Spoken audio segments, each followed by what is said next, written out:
వ్యవసాయం పరిపాలనా రంగాల్లో విప్లవాత్మక సంస్కరణలు ప్రజలకు జరిగిన మంచి గురించి ప్రతి ఇంట్లో కూడా చర్చ జరిగేది. 2 ఏళ్ల కిందట ఏ ఇంట్లో అయినా కూడా చర్చ జరిగేటివి ఏదైనా ఉంటే ఈ అంశాల మీద చర్చ జరిగేది. చంద్రబాబు నాయుడు గారి పరిపాలన వచ్చిన తర్వాత ఇవాళ ఏ ఇంట్లో అయినా కూడా చర్చ ఏ అంశాల మీద జరుగుతూ ఉన్నాయి అంటే రెడ్ బుక్ రాజ్యాంగం, కస్టోడియల్ డెత్స్, చంపేసిన తర్వాత శవాన్ని మాయం చేయడం,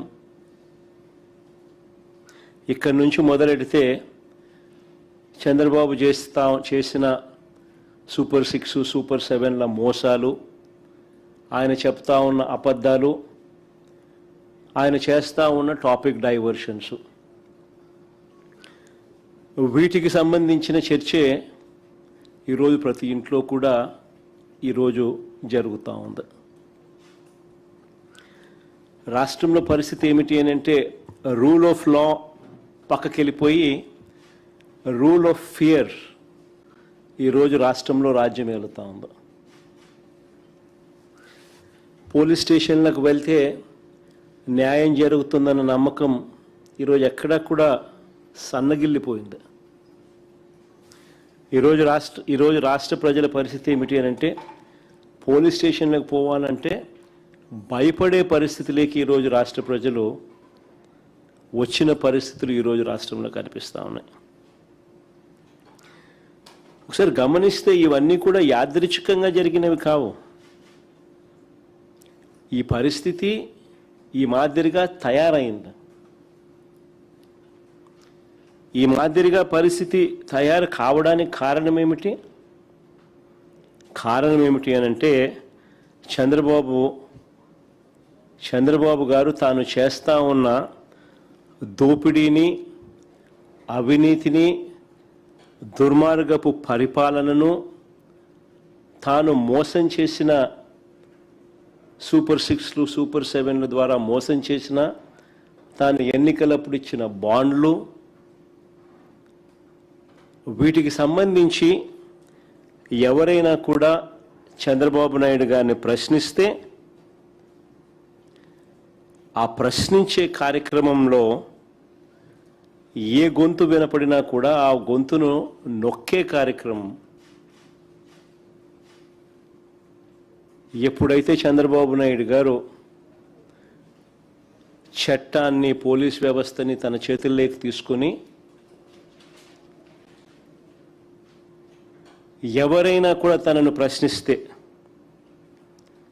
ప్రతిపక్ష పార్టీ కావచ్చు, సోషల్ మీడియా యాక్టివిస్టులు కావచ్చు, ప్రశ్నించే జర్నలిస్టులు కావచ్చు, లేకపోతే రాష్ట్రంలో ఎవరైనా సరే తనను ప్రశ్నిస్తే చాలు వాళ్ళందరినీ కూడా అణిచివేసే కార్యక్రమంలో చంద్రబాబు నాయుడు గారు చట్టాన్ని, పోలీస్ వ్యవస్థను తాను వెపనైజ్ చేసినాడు. వెపనైజ్ చేసిన కారణంగా ఈరోజు ఈ దిగజారిపోయిన వ్యవస్థల పర్యావసాలే ఈరోజు మనకు కనిపిస్తూ ఉన్నాయి. చేతిలో నుంచి జారిపోయింది. న్యాయం, ధర్మం అనేది గాడి తప్పింది. న్యాయం, ధర్మం అనేది గాడి తప్పితే వ్యవస్థలు దిగజారిపోతే, వ్యవస్థల్లో భయం అనేది పోతే మనం మనుషులమే అన్న సంగతి మర్చిపోయే కార్యక్రమం ఈరోజు జరుగుతూ ఉంది.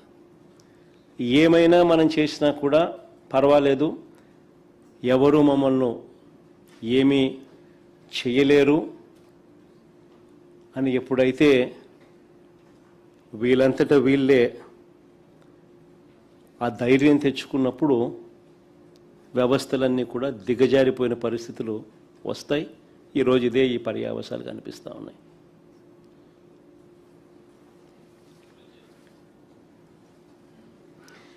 విజయవాడలో మొన్న జరిగిన సాయి కృష్ణ కేసు తీసుకున్న పోలీసుల వేధింపులకు గురై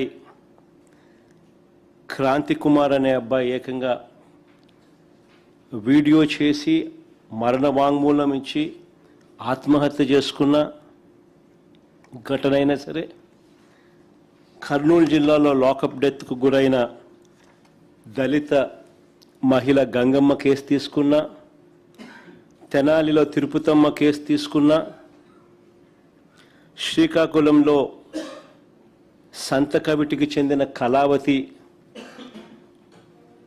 కేసు తీసుకున్న, రాష్ట్రంలో నెలకొని ఉన్న భయానక వాతావరణానికి ఇవన్నీ కూడా అద్దం పడతాయి. దిగజారిపోయి ఉన్న చట్టం, పోలీస్ వ్యవస్థకి ఇవన్నీ కూడా అద్దం పడతాయి. కస్టడీలోకి తీసుకొని ఒక మనిషిని దారుణంగా కొట్టి చంపి కుట్రపూరితంగా సీసీ ఫుటేజ్ను సైతం మాయం చేసి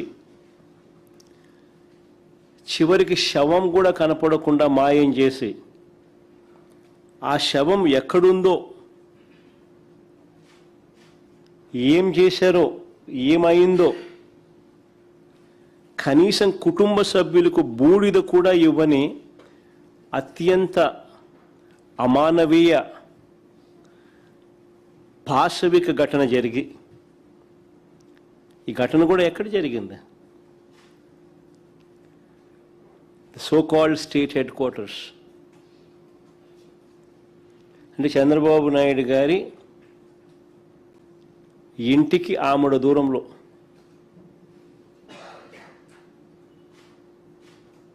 రాష్ట్ర ప్రజలందరూ కూడా నివ్వెరపోయే ఘటన.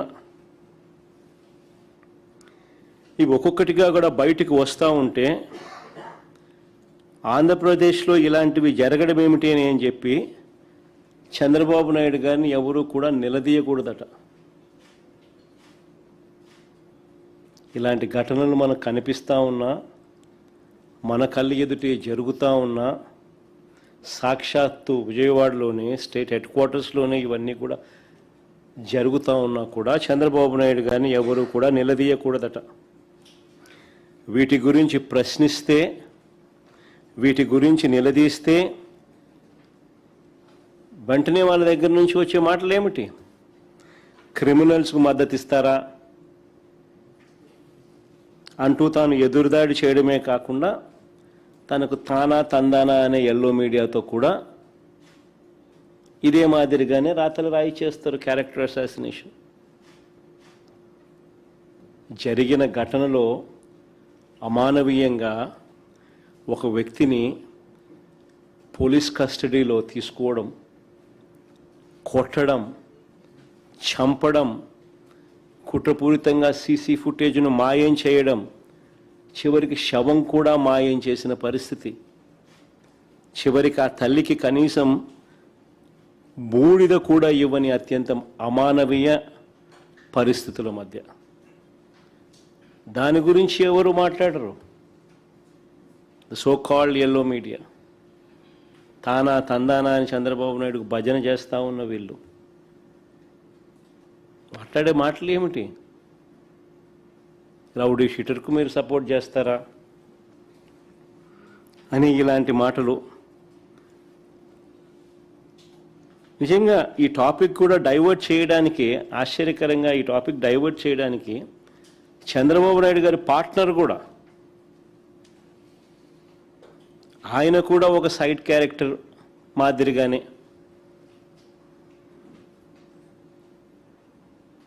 వీళ్ళతో తాను తందానా అంటూ పొలిటికల్ డ్రామాలు ఈరోజు అందరూ చేస్తూ ఉన్న పరిస్థితులు. నేను చంద్రబాబు నాయుడు గారిని, ఆయన పార్ట్నర్ గారిని ఇద్దరిని సూటిగా ప్రశ్నిస్తూ ఉన్నా. ఈ రాష్ట్రంలో చట్టం, న్యాయం లేదని, కోర్టులతో తమకు పని లేదని, తమకు ఏది అనిపిస్తే అది చేస్తామని,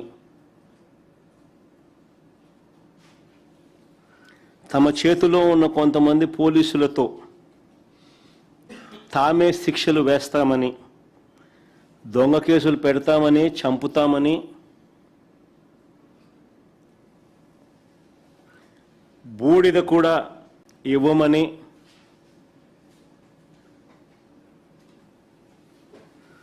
అధికారిక ప్రకటన చేయగలరా? చంద్రబాబు నాయుడు అడుగుతా ఉన్నా, ఆయన పార్టీలను అడుగుతా ఉన్నా. అధికారికంగా ఇవన్నీ మేము చేయగలమని చెప్పి మీరు అధికారికంగా ప్రకటన చేయగలరా?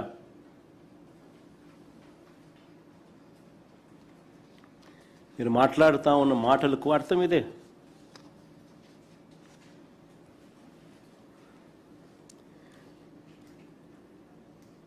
కవరప్లో భాగంగా సాయి కృష్ణ మొదట రౌడీ షీటర్ అన్నారు.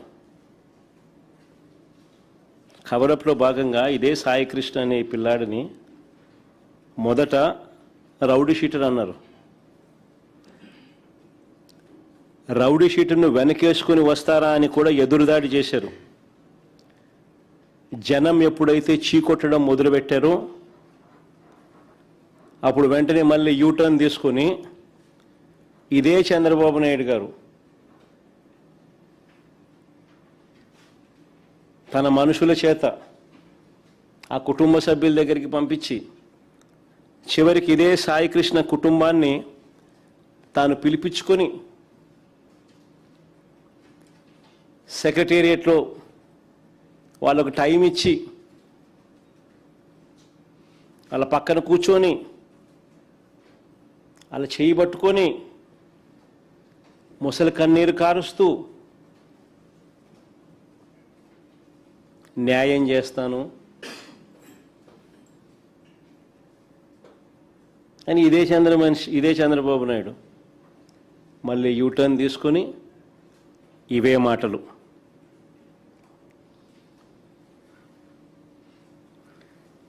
అసలు ఏ రకంగా ఏకంగా 40 రోజుల పాటు ఇది బయటికి రాకుండా తొక్కిపెట్టిన ఈ కేసుపై యావత్ దేశమంతా కూడా దిగ్భ్రాంతికి గురైతే 40 రోజుల పాటు, ఇన్ఫ్యాక్ట్ మేము పోయి 40 కూడా కాదు, దాదాపు 46 రోజులు నేను పోయిన తర్వాతనే పోయిన 4 రోజులకు అరెస్టులు, 46 రోజులు దీన్ని కేసును తొక్కిపెట్టి ఈ కేసుపై యావత్ రాష్ట్రమే కాదు దేశమంతా కూడా దిగ్భ్రాంతికి గురైతే అసలు ఏం జరిగిందో, చట్ట ప్రకారం ఎంతమంది మీద, ఎంతమంది పెద్దల మీద ఎలాంటి చర్యలు తీసుకున్నారో చెప్పాల్సిన బాధ్యత ముఖ్యమంత్రి మీద లేదా అని అడుగుతా ఉన్నా.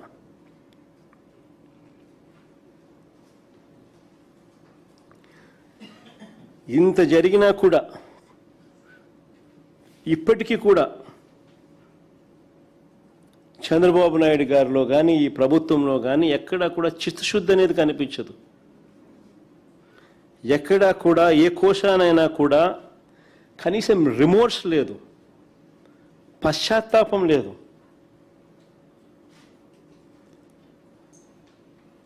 సాయి కృష్ణ రిమాండ్ రిపోర్ట్ ఒకసారి చూస్తే, ఈ సాయి కృష్ణ రిమాండ్ రిపోర్ట్ ఒకసారి చూస్తే వీళ్ళు చేస్తా ఉన్న దర్యాప్తు తీరును ఒకసారి గమనిస్తే కేసును వీక్ చేసేందుకు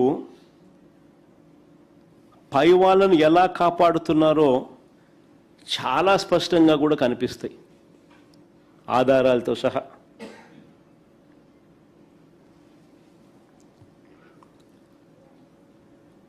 నేను 4-5 పాయింట్ల రిపోర్ట్ల ఆధారంగాను 4-5 పాయింట్లు లాజిక్తో లాజికల్గా నేను చెప్తాను. రాష్ట్ర ప్రజలందరూ కూడా ఆలోచన చేయమని అడుగుతా ఉన్నా. సాయి కృష్ణను మార్కాపురం నుంచి తీసుకువచ్చింది టాస్క్ ఫోర్స్ పోలీసులు. సాయి కృష్ణను మార్కాపురం నుంచి తీసుకువచ్చింది మార్కాపురం నుంచి తీసుకొచ్చింది టాస్క్ ఫోర్స్ పోలీసులు. వాళ్ళ రిమాండ్ రిపోర్ట్లోనే ఇది రాశారు, ఇది చెప్పారు. వాళ్ళు కృష్ణలంక పోలీస్ స్టేషన్కి ఈ మనిషిని అప్పగించిన తర్వాత, అంటే సాయి కృష్ణని అప్పగించిన తర్వాత అక్నాలెడ్జ్మెంట్ కూడా తీసుకున్నారని కూడా రిమాండ్ రిపోర్ట్లో వాళ్ళు చెప్పారు. మరి టాస్క్ ఫోర్స్ పనిచేసేది పోలీస్ కమిషనర్ కింద కాదా?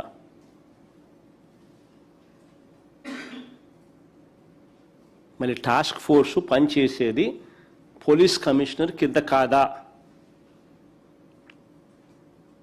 మరి ఇది జరిగింది ఎప్పుడు? మే 6వ తారీఖున. మరి ఇది జరిగింది మే 6వ తారీఖున. ఇది జరిగితే సాయి కృష్ణ తల్లి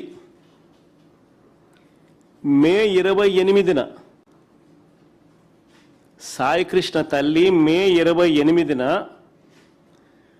రాత్రి 7:26 ఇదే విజయవాడ సిపికి అర్జీ ఇస్తూ, ఇదిగోండి కాపీ కూడా, అర్జీ కాపీ, టైమింగ్ కూడా రాసి ఉంది చూడండి దాంట్లో. సాయి కృష్ణ తల్లి ఇదే సిపికి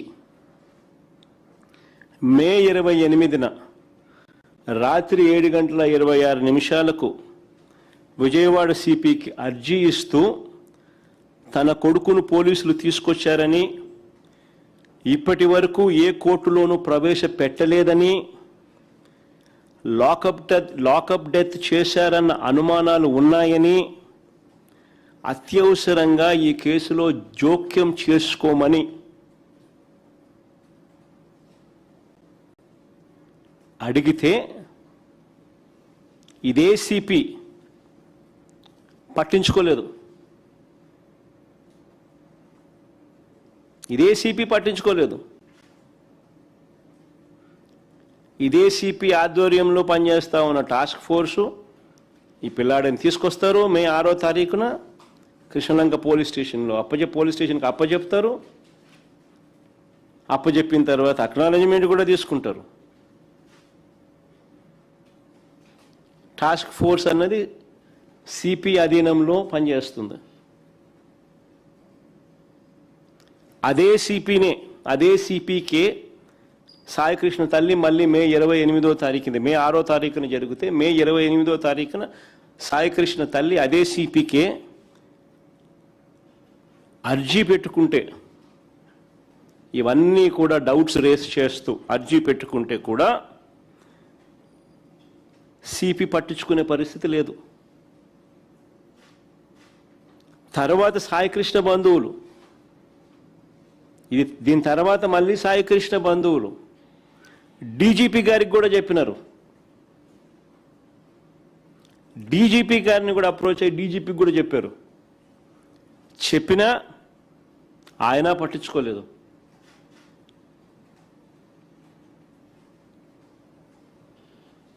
మరి రాష్ట్రంలో వ్యవస్థలు కుప్పకూలిపోయాయి అని చెప్పడానికి ఇవన్నీ నిదర్శనాలు కావా? సిఐని సిపి కాపాడుతాడు, సర్కిల్ ఇన్స్పెక్టర్తో పనిచేయిస్తాడు తనే కాబట్టి సిఐని సిపి కాపాడుతాడు, సిపిని డీజీపీ కాపాడుతాడు, డీజీపీని చంద్రబాబు కాపాడుతాడు.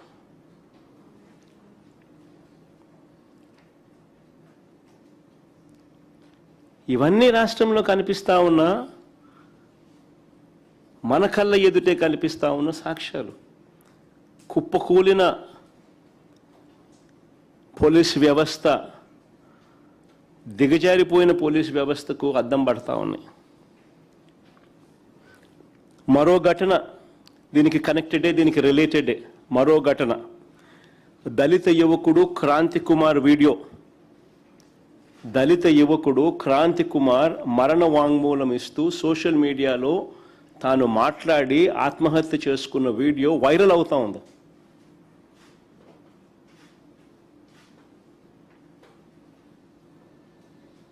అయినా తన చావుకు కారణం, ఆ వీడియోలో తాను మాట్లాడుతూ, క్రాంతి కుమార్ మాట్లాడుతూ, ఆ పిల్లాడు మాట్లాడుతూ తన చావుకు కారణం ఇదే పోలీస్ స్టేషన్, ఇదే సిఐ పేరు చెప్పి మరణ వాంగ్మూలం ఇస్తూ తను ఆత్మహత్య చేసుకుని ఆ వీడియో వైరల్ అవుతా ఉన్నా కూడా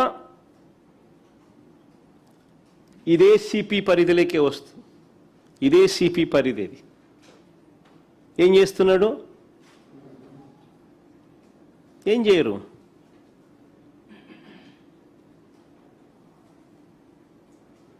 డీజీపీ ఏం చేస్తా ఉన్నాడు? ఏం చేయడు.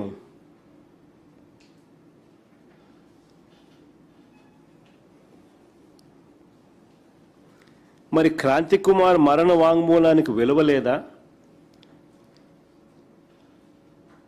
మన ఆ పిల్లాడి మరణ వాంగ్మూలానికి విలువ లేదా? మరి ఓ తల్లి పెట్టుకున్న అర్జీకి విలువ లేదా?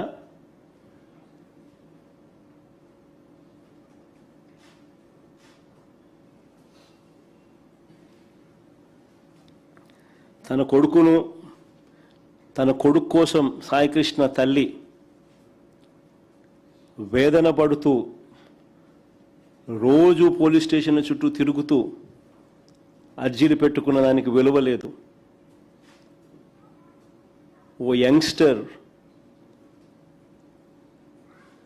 చనిపోతూ ఆత్మహత్య చేసుకుంటూ మరణ వాంగ్మూలం ఇచ్చి సోషల్ మీడియాలో వైరల్ అయినా కూడా ఆ మరణ వాంగ్మూలానికి విలువ లేదు.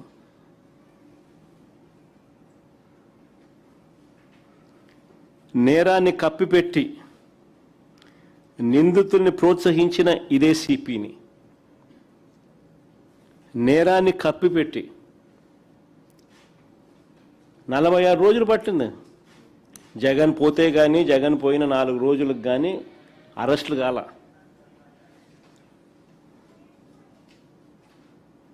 ఆ అరెస్టులలో కూడా చిన్నోళ్ళను పెద్దోళ్ళని విడిచిపెట్టి, అంటే నేరాన్ని కప్పిపెట్టి నిందితుల్ని ప్రోత్సహించిన సిపిని, డీజీపీని, చంద్రబాబు నాయుడు గారిని ఎందుకు బాధ్యుల్ని చేయడం లేదని అడుగుతా ఉన్నా. ఇవన్నీ కనిపిస్తూ ఉన్నాయి. సిఐని కాపాడుతూ ఉన్నాడు సిపి, సిపిని కాపాడుతూ ఉన్నాడు డీజీపీ, డీజీపీని కాపాడుతూ ఉన్నాడు చంద్రబాబు గారు. మరి వీళ్ళందరినీ ఎందుకు బాధ్యులను చేయడం లేదని అడుగుతా ఉన్నా. ఇందులో చంద్రబాబుకున్న ఇంట్రెస్ట్ ఏమిటి అని అడుగుతా ఉన్నా. ఇంతగా బరి తెగించి పై అధికారులందరినీ ఇంతగా కాపాడుతూ ఉన్న చంద్రబాబు నాయుడు గారు ఇంట్రెస్ట్ ఏమిటి అని అడుగుతా ఉన్నా. ఏ పొలిటికల్ ప్రయోజనాలను ఆశించి ఈ కేసును కవరప్ చేస్తా ఉన్నారని అడుగుతా ఉన్నా.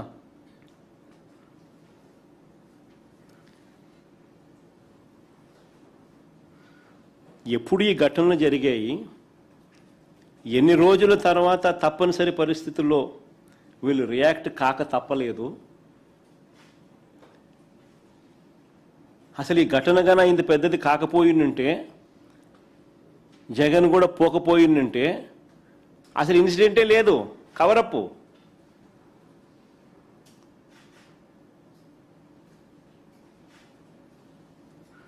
సాయికృష్ణ ఇన్సిడెంటు లేదు, ఆ తల్లి ఆవేదన ఇన్సిడెంటు ఉండదు.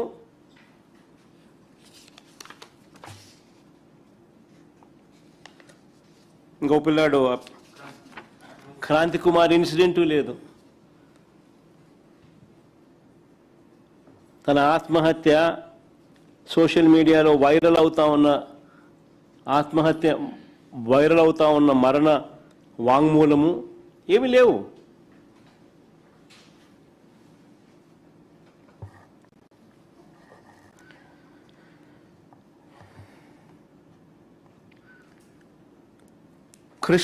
కృష్ణలంక పోలీస్ స్టేషన్లో ఇది ఇంకా ఆశ్చర్యం. కాన్స్పిరసీ అనేది ఎంత లోతుగా ఉంది అని చెప్పడానికి ఇంకొక ఉదాహరణ. కృష్ణలంక పోలీస్ స్టేషన్లో వీళ్ళు ఫైల్ చేసిన రిమాండ్ రిపోర్ట్లో వీళ్ళు రాసుకొచ్చినారు, మే 1వ తారీఖు నుంచి జూన్ 1వ తారీఖు వరకు వీడియో క్లిప్పింగ్ లేదంట, వీడియో ఫుటేజ్ లేదంట అని వాళ్ళ మొదట ఫైల్ చేసిన రిమాండ్ రిపోర్ట్లో రాసినారు. మళ్ళీ మధ్యలో ఇద్దరు కానిస్టేబుల్ ఏదో అరెస్ట్ చేసినట్టున్నారు నిన్నేదో. వాళ్ళ రిమాండ్ రిపోర్ట్లో ఏమో రాసినా తెలుసా? 18 నెలలుగా సీసీ కెమెరాల ఫుటేజ్ తొలగించినట్టు వాళ్ళ రిమాండ్ రిపోర్ట్లో రాస్తారు. అంటే ఎన్ని మర్డర్లు జరిగినాయో ఈ 18 నెలల్లో.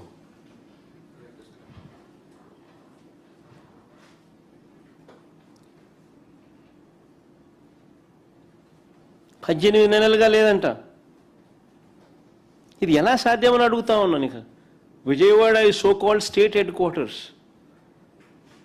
సోకాల్డ్ స్టేట్ హెడ్ క్వార్టర్స్లో డీజీపీ ఆఫీస్ ఇక్కడే, సిపి ఆఫీస్ ఇక్కడే, చంద్రబాబు నాయుడు ఉండేది ఇక్కడే, హోమ్ మినిస్టర్ ఆఫీస్ ఇక్కడే. వీళ్ళందరి కళ్ళ ముందే ఏ రకంగా నీకు పోలీస్ స్టేషన్లో సీసీ ఫుటేజ్ లేకుండా ఎట్టబోతుంది?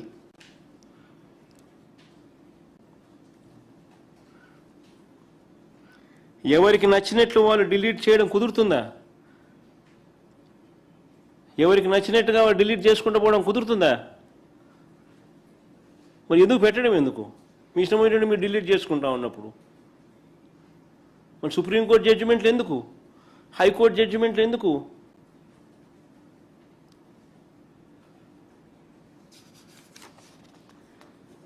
పోనీ ఇక్కడ డిలీట్ చేస్తే, పోనీ పోలీస్ స్టేషన్లో ఇక్కడ డిలీట్ చేస్తే కమాండ్ కంట్రోల్ సెంటర్లో ఉన్న ఫుటేజ్ ఏమైంది? ఒక చోట డిలీట్ చేస్తే రెండో చోట ఎక్కడ ఉండదా? పోలీస్ స్టేషన్లో డిలీట్ చేస్తే కమాండ్ కంట్రోల్ సెంటర్లో ఉన్న ఫుటేజ్ ఏమైంది? వీడియో ఫుటేజ్ ఏమైంది? సిపి ఆఫీస్లో దీనికి సంబంధించిన ఫుటేజ్ ఏమైంది? డీజీపీ ఆఫీస్లో దీనికి సంబంధించిన ఫుటేజ్ ఏమైంది?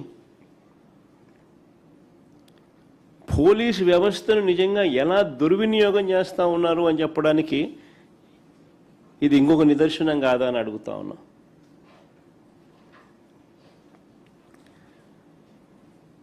ఇక్కడ నుంచి ఇంకొక అడుగు ముందుకేద్దాం. స్టేషన్లో ఫుటేజ్ లేదంటున్నారు. కొన్ని విజయవాడ నగరంలోని బస్ స్టాండు, విజయవాడ నగరంలోని రైల్వే స్టేషన్లు, విజయవాడ నగరంలోని రోడ్ జంక్షన్స్, విజయవాడ నగరంలోని పబ్లిక్ ప్లేసులు, వీటిలో ఉన్న వీడియో ఫుటేజ్ ఏమైంది? వీటిలో ఉన్న కెమెరాల ద్వారా ఈ శవాన్ని, మృతదేహాన్ని ఎక్కడి నుంచి తీసుకెళ్లారు అన్నది కనుక్కోవచ్చు కదా? ఎక్కడికి తీసుకెళ్లారో కనుక్కోవచ్చు కదా? కానీ సిట్ ఈ దిశగా ఎందుకు పనిచేయలేదు అని అడుగుతా ఉన్నా. ఆ మృతదేహాన్ని ఎక్కడికి తీసుకెళ్లారు అనేది ఈ కెమెరాల ద్వారా కూడా కనుక్కోవచ్చు కదా? ఎందుకు సిట్ ఈ దిశగా అడుగులు వేయలేదని అడుగుతా ఉన్నా. మేట్రిక్స్ సిస్టమ్ క్లౌడ్ సర్వర్లలో, ఈ మేట్రిక్స్ సిస్టమ్ క్లౌడ్ సర్వర్లలో 90 రోజుల వరకు ఫుటేజ్ ఉంటుందని తెలిసిన వాటిని సిట్ ఎందుకు స్వాధీనం చేసుకోవడం లేదు అని అడుగుతా ఉన్నా. ఇంకా ఒక అడుగు ముందుకు ఏమంటారా? ఇంకా ఆశ్చర్యం కలిగిస్తాయి. సిఐతో పాటు సంబంధిత పోలీస్ బాసులు ఫోన్లు, మెసేజ్లు, కాల్ రికార్డులు, ఎలక్ట్రానిక్ కమ్యూనికేషన్స్ ఇవి పరిశీలించే కార్యక్రమం ఎవరైనా చేయాలనా లేదా? ఎందుకు చేయలేదని అడుగుతా ఉన్నా. ఆశ్చర్యం ఏమిటో తెలుసా? ఆ కానిస్టేబుల్ రిమాండ్ రిపోర్ట్లో వాళ్ళు ఫోన్లు నాగ్పూర్లో అమ్మినారంట.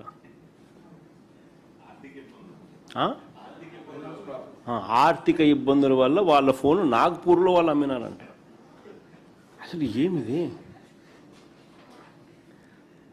మనిషిని చంపేసినారు, శవాన్ని కనపడకుండా చేసేసినారు, వీడియో ఫుటేజ్ లేదు, మాయం చేసినారు.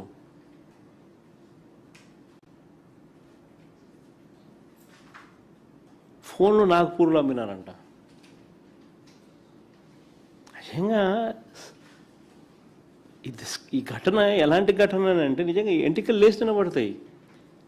అంటే ఒక సామాన్యుడి పరిస్థితి ఏమిటి అసలు ఈ విజయవాడలో హెడ్ క్వార్టర్స్లో? ఇది మాదిరిగా సామాన్యుని పరిస్థితి హెడ్ క్వార్టర్స్లోనే ఈ మాదిరిగా ఉంటే ఇంకా రాష్ట్రంలో ఇంకా మారుమూల ప్రాంతాల్లో పరిస్థితి ఎలా ఉంది? హ్యూమన్ రైట్స్ అనేటికి ఎక్కడన్నా వాల్యూ ఉందా?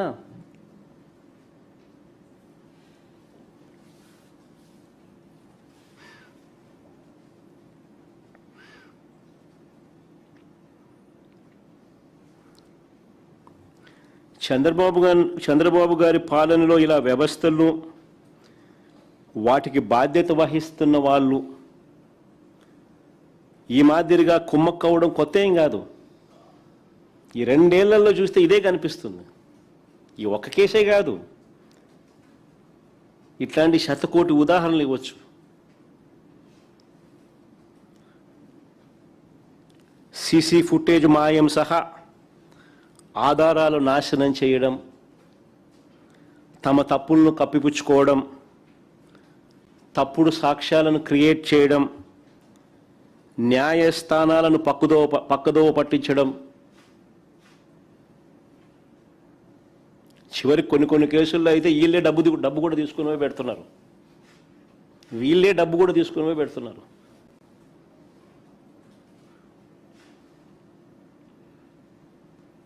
ఆ స్థాయిలోకి వ్యవస్థలన్నీ దిగజారిపోయి 2 ఏళ్లుగా రెడ్ బుక్ పాలనలో మనమంతా కూడా రాష్ట్రంలో జరుగుతూ ఉన్న హ్యూమన్ రైట్స్ వయలేషన్స్ చూస్తూ ఉన్నాం. రాష్ట్రంలో ఇదే జరుగుతూ ఉంది.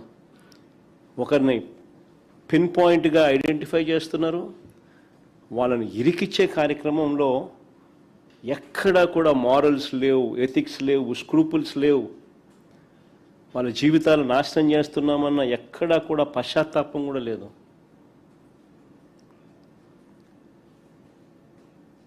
ఏ స్థాయికైనా దిగజారిపోయినా పర్వాలేదు, చంద్రబాబు నాయుడు ముఖంలో సంతోషం చూడాలి.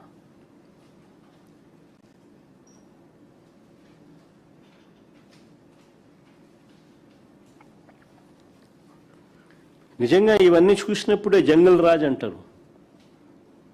జంగల్ రాజ్ అనేది ఎక్కడో బీహార్లో ఏదో మాట్లాడుతుంటారు. బీహార్ కాదు, ఆంధ్రాలో ఉంది స్వామి జంగల్ రాజు. దీన్నే జంగల్ రాజ్ అంటారు.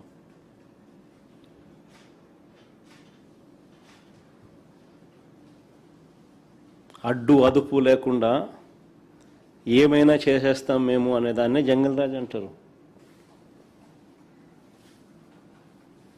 చంద్రబాబు నాయుడు గారి జంగల్ రాజ్ పాలనలో బాధితులే నిందితులు అవుతారు అనడానికి ఇంకొక ఎగ్జాంపుల్ చెప్పాలన్నా రీసెంట్గా జరిగిన ఎగ్జాంపుల్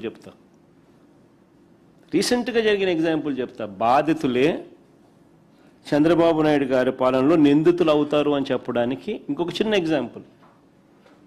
మొన్న మీరంతా కూడా చూసే ఉంటారు, ఉండవల్లిలో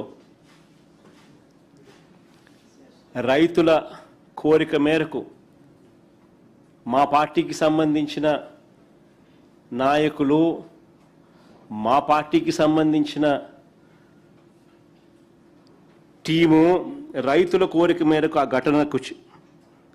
ఘటనకు వెళ్తే ఏం జరిగింది? అమరావతిలో చంద్రబాబు చేస్తూ ఉన్న అవినీతిని, దోపిడీని, దౌర్జన్యాలను, రైతులు పడతా ఉన్న బాధలను బయట ప్రపంచానికి తెలియనీయకుండా చేయడానికి ఒక ప్లాన్ ప్రకారము చంద్రబాబు నాయుడు గారే అక్కడికి వెళ్ళిన మా పార్టీ వాళ్ళ మీద రైతులకు సంఘీభావం తెలుపడానికి మా పార్టీ వాళ్ళు అక్కడికి రైతుల కోరిక మేరకు పోతే, అక్కడ జరుగుతూ ఉన్న అన్యాయాన్ని చూడడానికి పోతే వీళ్ళే దాడి చేసి బాధితుడైన మా పార్టీ వాళ్ళను నిందితులుగా చూపిస్తూ ఉన్నారు. అంటే వీళ్ళే దాడి చేసినారంట. అంటే లిటరల్గా కళ్ళ ఎదుటే కనిపిస్తూ ఉంది. ఇది న్యాయం, ధర్మం అనే దానికి పూర్తిగా పూర్తిగా దాన్ని ఏమంటారు, భూస్థాపితం చేసేసినారు. ఇటీవలే రాజధాని గ్రామాల్లో రైతులు నన్ను కలిసినారు. మీ అందరికీ కూడా ఈ సీక్వెన్స్ ఆఫ్ ఈవెంట్స్ తెలిసే ఉంటుంది. బట్ జస్ట్ టు రికలెక్ట్, ఇటీవలనే రాజధాని ప్రాంతానికి సంబంధించిన రైతులందరూ ఇక్కడే ఇదే మాదిరిగానే కూర్చున్నారు. మీ ప్లేసుల్లో వాళ్ళు వచ్చినారు. వాళ్ళందరూ ఇక్కడే కూర్చొని వాళ్ళు ఒక్కొక్కరు పడుతూ ఉన్న బాధలు, ఈ రాష్ట్ర ప్రభుత్వం చేస్తూ ఉన్న అన్యాయాలను ఎక్స్ప్లెయిన్ చేసినారు. ఈ అమరావతికి సంబంధించి, ఈ రాజధాని ప్రాంతానికి సంబంధించిన రైతులు నన్ను కలిసి వాళ్ళు గోడు చెప్పుకున్నారు. వారి కోరిక మేరకు, అక్కడే వాళ్ళ కోరిక మేరకే మా పార్టీ నుంచి ఒక కమిటీని ఒక లీగల్ టీంను పెట్టాం. వాళ్ళ కోరిక మేరకే కోర్టుల్లో వారి తరపున పోరాటం చేయడానికి ఒకవైపున సిద్ధమవుతూ, మరోవైపు గ్రౌండ్లో జరుగుతూ ఉన్న దౌర్జన్యాలను చూసేందుకు ఈ కమిటీ బయలుదేరింది. రైతుల కోరిక మేరకు వాళ్ళు చూపుతాము, మీరు రండి అని అడిగితే బయలుదేరితే, వీళ్ళంతా రైతుల ఆహ్వానం మేరకు ఈ కమిటీ అక్కడికి వెళ్తే ఏకంగా మా పార్టీకి చెందిన మాజీ మంత్రులను, ఎమ్మెల్సీల మీద, పార్టీ నాయకుల మీద దారుణంగా దాడులు చేసి హత్యాయత్నం చేశారు.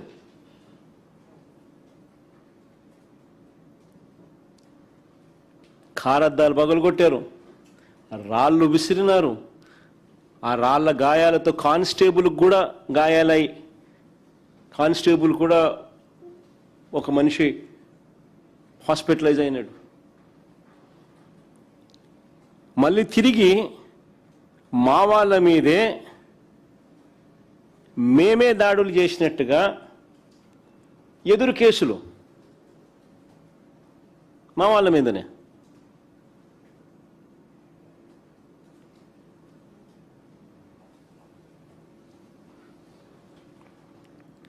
నేను అడుగుతా ఉన్నా, మన కళ్ళ ఎదుటే కనిపిస్తా ఉన్నా. కొద్ది రోజుల కింద జరిగిన ఘటన మీకు ఉదాహరిస్తా ఉన్నా. ఈ 2 సంవత్సరాలలో ఇంకా చెప్పుకుంటూ పోతే ఇట్లాంటి ఇన్ని కనిపిస్తాయి, ఇలాంటి ఘటనలు. అమరావతితో పేరుతో చంద్రబాబు చేస్తా ఉన్న దారుణాలకు బలైపోతా ఉన్న రైతులకు తోడుగా నిలబడడం ఏమన్నా తప్పు అవుతుందా అని అడుగుతా ఉన్నా. అదేమన్నా తప్ప అని అడుగుతా ఉన్నా. భూములు ఇవ్వని వారిని, చంద్రబాబు నాయుడు గారికి భూములు ఇవ్వని వారిని భూసేకరణ నోటీసుల పేరుతో వేధించడం, వారి పొలాలకు వెళ్లే మార్గాలను ధ్వంసం చేయడం, ఈ రైతుల పొలాల్లో అక్రమంగా మట్టి తవ్వి దోపిడీ చేసేయడం,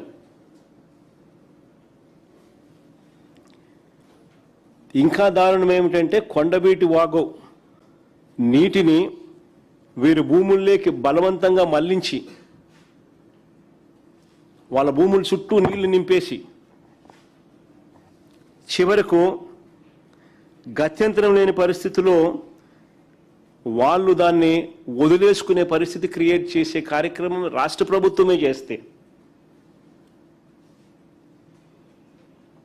నిజంగా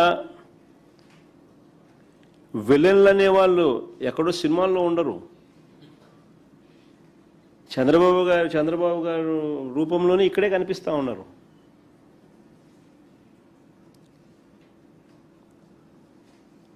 ఇవన్నీ నిజంగా సినిమాలలోనే చూస్తాం మనం, విలన్లు చేసే పనులు. ఇక్కడ ఇవన్నీ మన కళ్ళ ముందే కనిపిస్తూ ఉన్నాయి.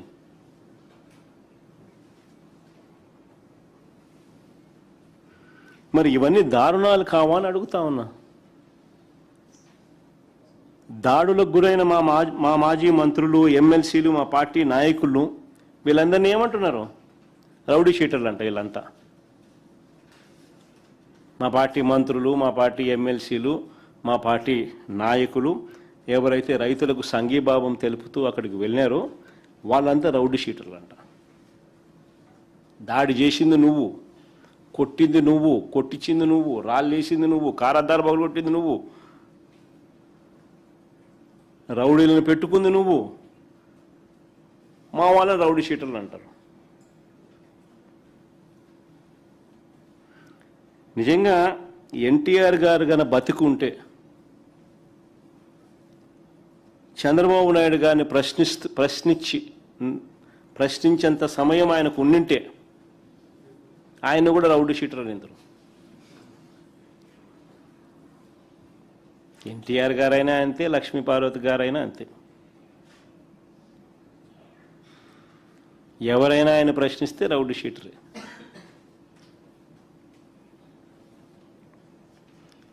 చంద్రబాబు గారి పాలనలో ఈ రాష్ట్రంలో రక్షణ ఎవరికైనా ఉందా అని అడుగుతా ఉన్నా. టీడీపీ వాళ్ళు చేస్తూ ఉన్న దాడులు ఒకసారి ఫోటోలు చూపించండి మా ఒకసారి. అసలు ఎవరు టీడీపీ వాళ్ళు చేస్తూ ఉన్న దాడులు అంత ప్రస్ఫుటంగా కనిపిస్తూ ఉంటే, రాళ్ళు విసురుతా ఉన్న కిరణ్, టీడీపీ గుండా రాయపూడి కిరణ్. కానీ నెక్స్ట్ ఫోటో మామ, ధ్వంసమైన కారు,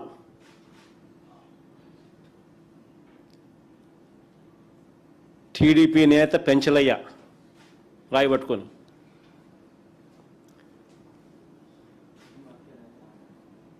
మట్టి మాఫియా నేత నాగరాజు, టీడీపీ గూండాలను దాడికి పురికొలుపుతున్న లోకేష్ అనుచరుడు ముమ్మిడి సత్యనారాయణ.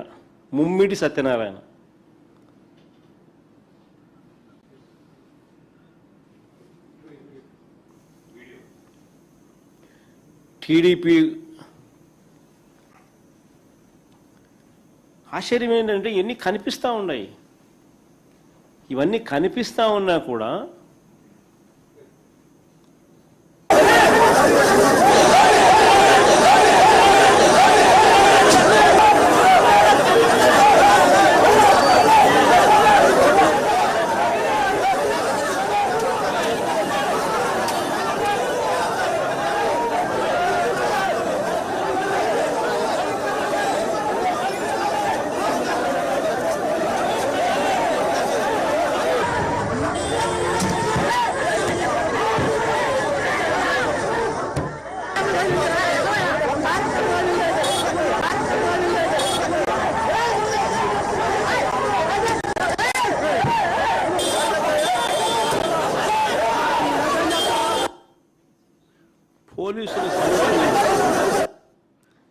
పోలీసుల సమక్షంలోనే రాళ్ళు పట్టుకొని దాడులు చేస్తూ ఉన్నారు, కారు బగలు కొడతా ఉన్నారు.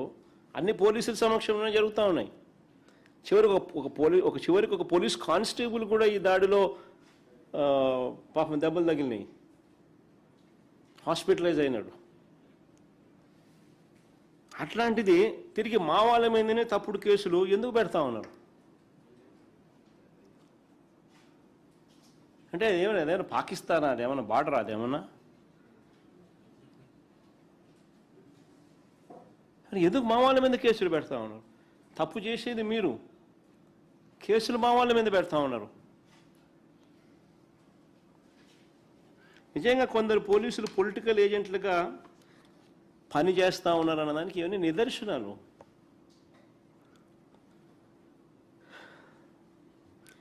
ఇప్పటి వరకు కేసు పెట్టలేదు, ఏ తెలుగుదేశం వాళ్ళని అరెస్టు చేయలేదు.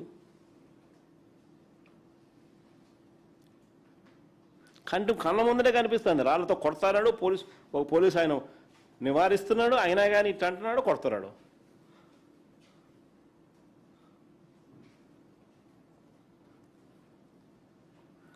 నిజంగా రైతులు కూడా ఏం తప్పు చేసినారని అడుగుతా ఉన్నా. వాళ్ళు అడిగేది ఒకటే అడుగుతున్నారు. అమరావతి పేరుతో ఇప్పటికే వేలాది ఎకరాలు తీసుకున్నారు, ఇంకా మీకు భూములు ఎందుకు అయ్యా అని అడుగుతా ఉన్నారు. కేవలం చంద్రబాబు నాయుడు గారు తన బినామీలకు, వాళ్ళ నాయకులకు, వాళ్ళ మనుషులకు ఆ భూములు పంచడానికి తమను నాశనం చేస్తారా అని చెప్పి రైతులు అడుగుతా ఉన్నారు. అంటే నీ స్వార్థం కోసం మా భూములు తీసుకొని మమ్మల్ని మా గ్రామాల నుంచి ఎందుకు వెళ్ళగొడతా ఉన్నారు అని చెప్పి ప్రతి పనిలోనూ కూడా అమరావతిలో కనిపించేది అవినీతి, దోపిడీయే. అది చూపించండి ఒకసారి. కేంద్ర ప్రభుత్వం కడతా ఉన్న ఆఫీసులు, ఉద్యోగుల క్వార్టర్లకు చదరపు అడుక్కు 4,645 రూపాయలు అవుతా ఉంటే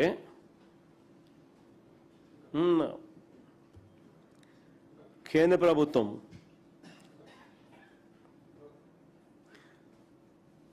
నిజంగా ఒకసారి ministry of urban affairs cabinet అప్రూవల్లో సెంట్రల్ గవర్నమెంట్ క్యాబినెట్ అప్రూవల్ ఇచ్చింది.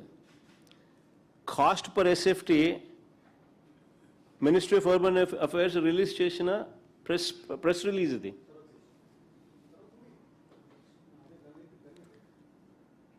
ఇందులో సెంట్రల్ గవర్నమెంట్ ఆఫీసులు, ఉద్యోగుల క్వార్టర్ల కోసం క్యాబినెట్ అప్రూవల్ చేసినది 4,645 రూపాయలు per SFT cost of construction. Central government approve చేసింది, క్యాబినెట్ క్లియర్ చేసి. అదే అమరావతిలో బిల్డింగులు కట్టడానికి సెంట్రల్ గవర్నమెంట్ ఆఫీసులు, సెంట్రల్ గవర్నమెంట్ ఉద్యోగులకు సంబంధించిన రెసిడెన్షియల్ క్వార్టర్స్ 4,645 రూపాయలు పర్ ఎస్ఎఫ్టీ. అదెక్కడ?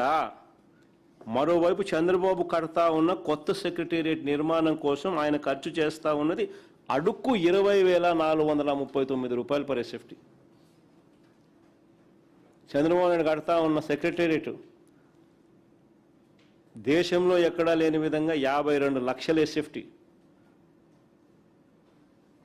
పక్కన తెలంగాణలో 10 లక్షల ఎస్ఎఫ్టీ లేదు, ఇక్కడ 52 లక్షల ఎస్ఎఫ్టీ. అడుక్కు 20,439 రూపాయలు. ఇది దోపిడీ కాదా అని అడుగుతా ఉన్నా. కేంద్ర ప్రభుత్వం కళ్ళ ముందరే జరుగుతూ ఉంది. హైదరాబాదు, బెంగళూరు, చెన్నై ఇలాంటి ఏ నగరం తీసుకున్నా కూడా five star facilities with Italian marble. Cost of construction 4,500 దాటదు.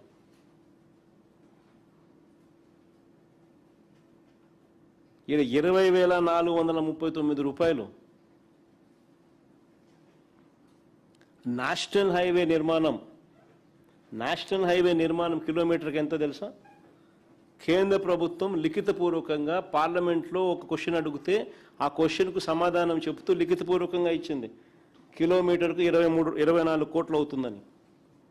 Nitin Gadkari, in response to Lok Sabha question, Shri Nitin Gadkari ji, honourable minister of roads and transport, national highway cost average per kilometre cost 24 crores అవుతుందని చెప్పి పార్లమెంటుకు రాతపూర్వకంగా రాసిచ్చినాడు ఆన్సర్. అమరావతిలో ఎంత తెలుసా? కిలోమీటర్కి యావరేజ్ 53 కోట్లు. కిలోమీటర్కి యావరేజ్ 53 కోట్లు అంటే డబుల్ కన్నా ఎక్కువ.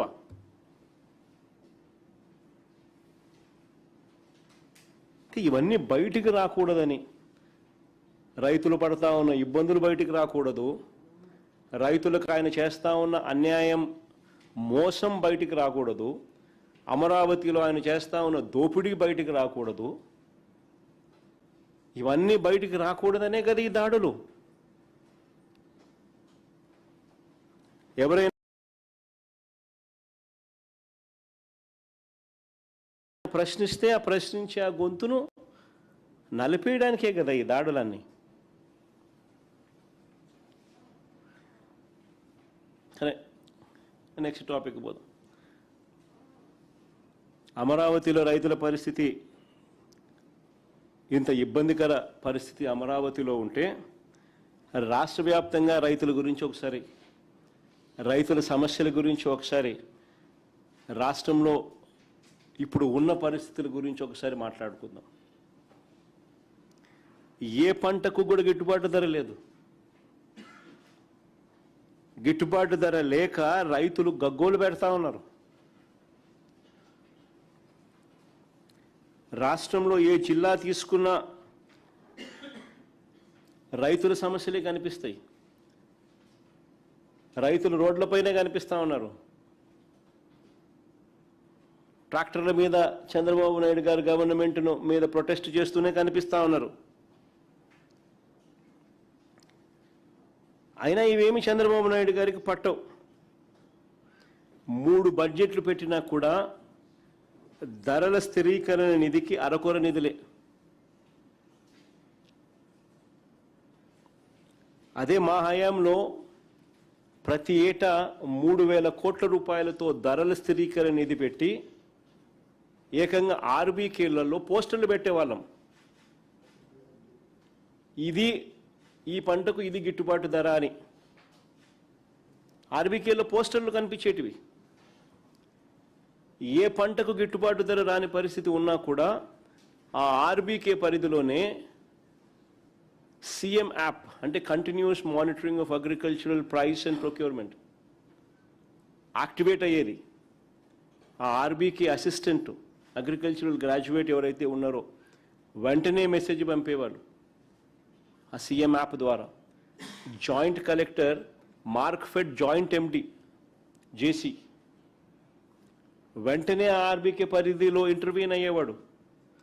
వెంటనే ఆర్బీకే పరిధిలో కొనుగోలు చేసేవాళ్ళు. మార్కెట్లో కాంపిటీషన్ క్రియేట్ అయ్యేది, రేట్లు పెరిగేటివి.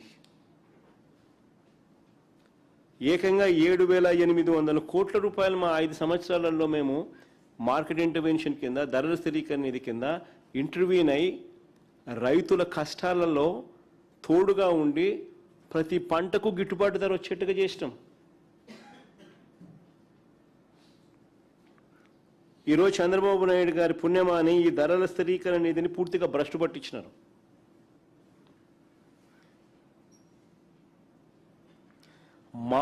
మా ప్రభుత్వ హయాంలో ఏదైనా పంట గన రైతు వేస్తే రైతుకు ఒక గ్యారంటీ ఉండేది. నేను నష్టపోను, ప్రభుత్వం నాకు తోడుగా ఉంటుందన్న గ్యారంటీ ఆ ప్రతి రైతుకు ఉండేది.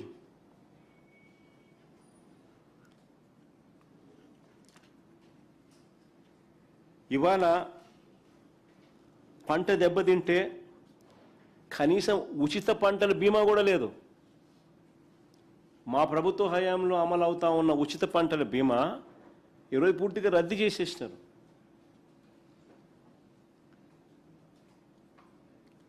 రద్దు చేయడమే కాదు, ఇంకా ఆశ్చర్యం ఏంటంటే 3,500 కోట్లు బకాయిలు. ఉచిత పంటల బీమా కింద చంద్రబాబు నాయుడు గారు రైతులకు కట్టాల్సింది, ఇవ్వాల్సింది 3,500 కోట్ల రూపాయలు ఇవ్వాల ఎగ్గొట్టాడు.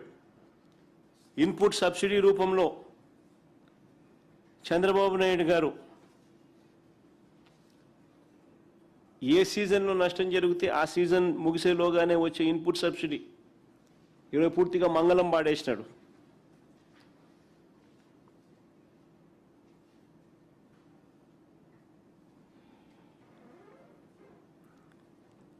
ఇవాళ చంద్రబాబు నాయుడు గారి వల్ల రాష్ట్రంలో రైతులకు చేసిన మోసాలే ఇవాళ గ్యారంటీలుగా కనిపిస్తూ ఉన్నాయి.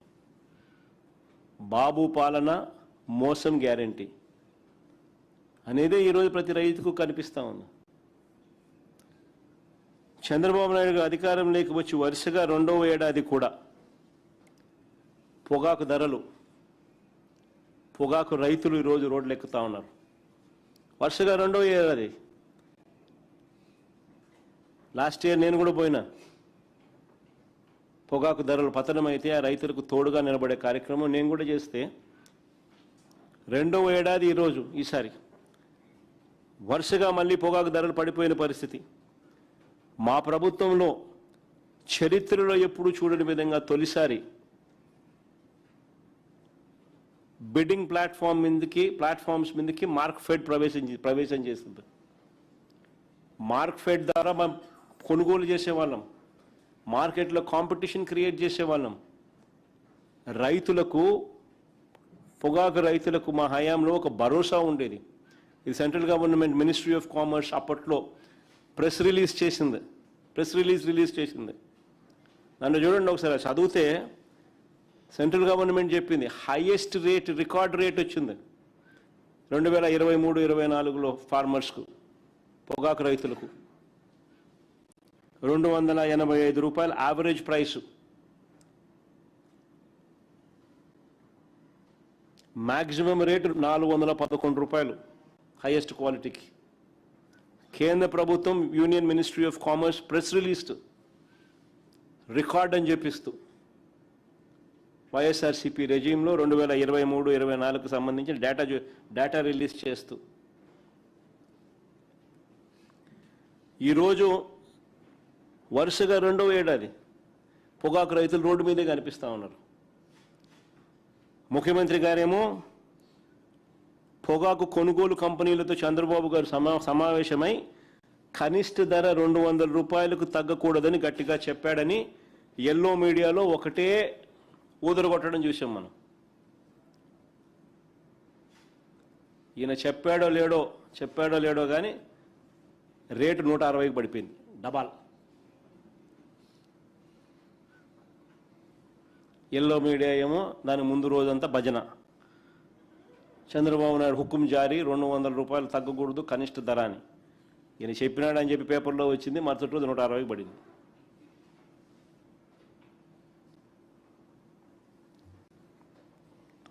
ఇంకా ఆశ్చర్యం ఏమిటో తెలుసా, ఈ సీజన్లో 240 మిలియన్ కిలోల పొగాకు పండితే, ఈ సీజన్లో 240 మిలియన్ కిలోల పొగాకు పండితే ఈ సీజన్లో 75 రోజులు అయిపోయింది. ఇంతవరకు కొన్నది ఎంతో తెలుసా, కేవలం 29 మిలియన్ కిలోలు మాత్రమే కొనుగోలు జరిగింది. 240 మిలియన్ కిలోలకు గాను 75 రోజులు అయిపోయింది, కొనింది కేవలం 29 మిలియన్ కిలోలు. రైతులు రోడ్డెక్కకి ఏం చేస్తారు స్వామి? చంద్రబాబు నాయుడు గారు అనే వ్యక్తి ముఖ్యమంత్రిగా ఉన్నాడా? ముఖ్యమంత్రిగా ఆయన బాధ్యత చేస్తూ ఉన్నాడా? ఇట్లా రైతులను గాలికి వదిలేసి చంద్రబాబు నాయుడు గారు అనే వ్యక్తి చేస్తూ ఉన్న పాలన ఏమిటి అని అంటే, ఇంతకు ముందు చెప్పిన ఎగ్జాంపుల్స్, అవినీతి, దోపిడీ, రెడ్ బుక్,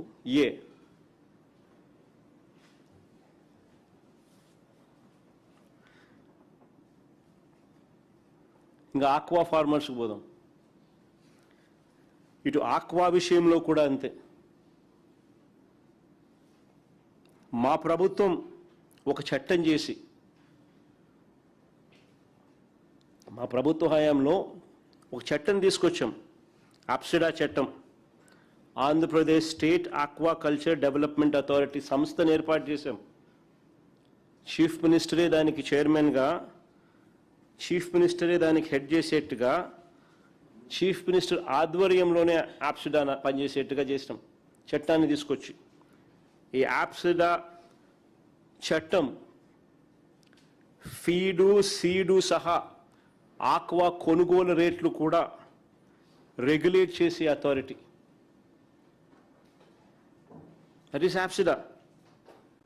అలాంటిది ఈరోజు ఆప్సిడా అంగీకారం లేకుండానే, రైతుల ఆమోదం లేకుండానే చట్టాన్ని బేఖాతరు చేస్తూ ఈ కంపెనీలన్నీ కూడా కాటల్ కింద ఫామ్ అయ్యి ఫీడ్ ధర ఎంత పెంచాయో తెలుసా? ఏప్రిల్లో ఒకసారి, జూన్లో రెండోసారి 14 రూపాయల నుంచి 16 రూపాయలు పెంచినారు కేజీ. 14 రూపాయల నుంచి 16 రూపాయలు పెంచినారు. చంద్రబాబు నాయుడు గారు మాత్రం నోరిప్పడు.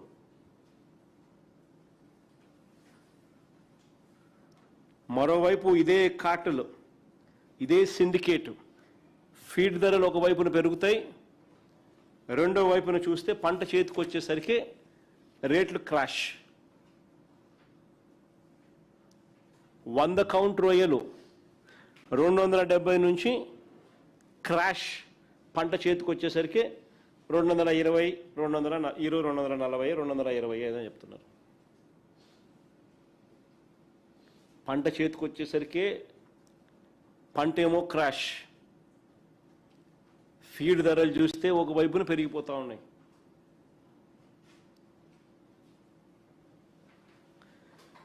రైతులు తీవ్రమైన ఆందోళనలో ఉన్నారని, వీరికి మద్దతుగా పోరాటాలు చేస్తామని చెప్పి మా పార్టీ హెచ్చరికలు జారీ చేస్తే అంతవరకు చంద్రబాబు కదల్లా.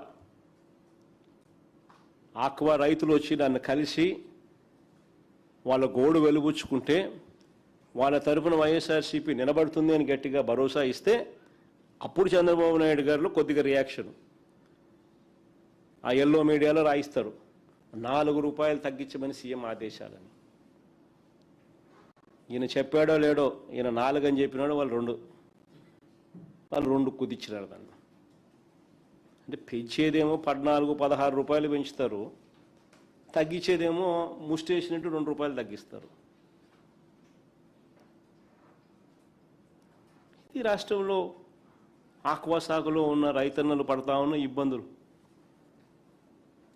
నిజంగా ఎంత దారుణమైన పరిస్థితులు ఉన్నాయి అనేదానికి చెప్పడానికి ఇది ఒక ఉదాహరణ.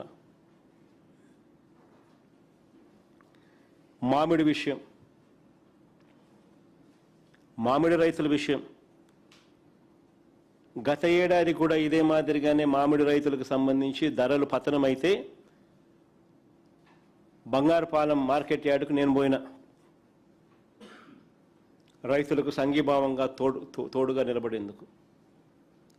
గత ఏడాది మామిడి ధర విషయంలో నెలకొన్న సంక్షోభమే మళ్ళీ ఈ సంవత్సరం కూడా సేమ్ థింగ్ మళ్ళీ రిపీట్. మామిడి రైతులు మళ్ళీ అదే సంక్షోభంలో మళ్ళీ పంట అంతా కూడా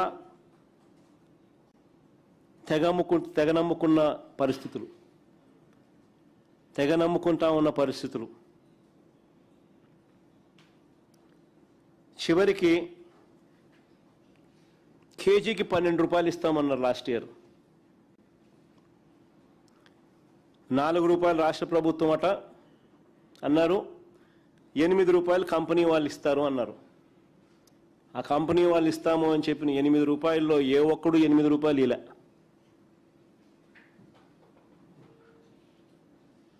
4 రూపాయలు 5 రూపాయలతో వాళ్ళు సరిపెట్టినారు. ఇవాళకి కూడా రైతులకు పూర్తి స్థాయిలో ఆ చెల్లింపులు కూడా ఇంకా చేయలే.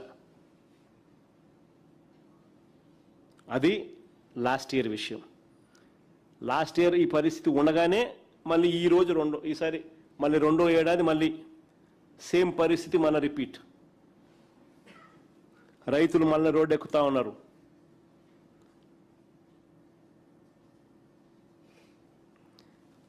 ఒక కేజీ మామిడి పండు పండించడానికి రైతుకు దాదాపుగా 15 రూపాయలు కాస్ట్ వస్తుంది.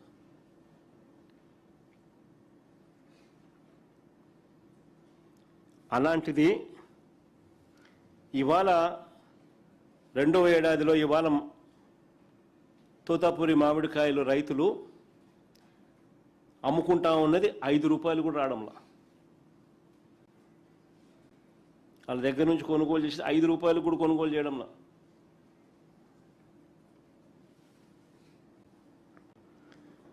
ఇదే మాదిరిగానే ధరలు పతనం అవుతాయని చెప్పి పతనం అవుతా ఉన్న పరిస్థితులు ఉత్పన్నం అయ్యి కాక మునిపే పక్క రాష్ట్రం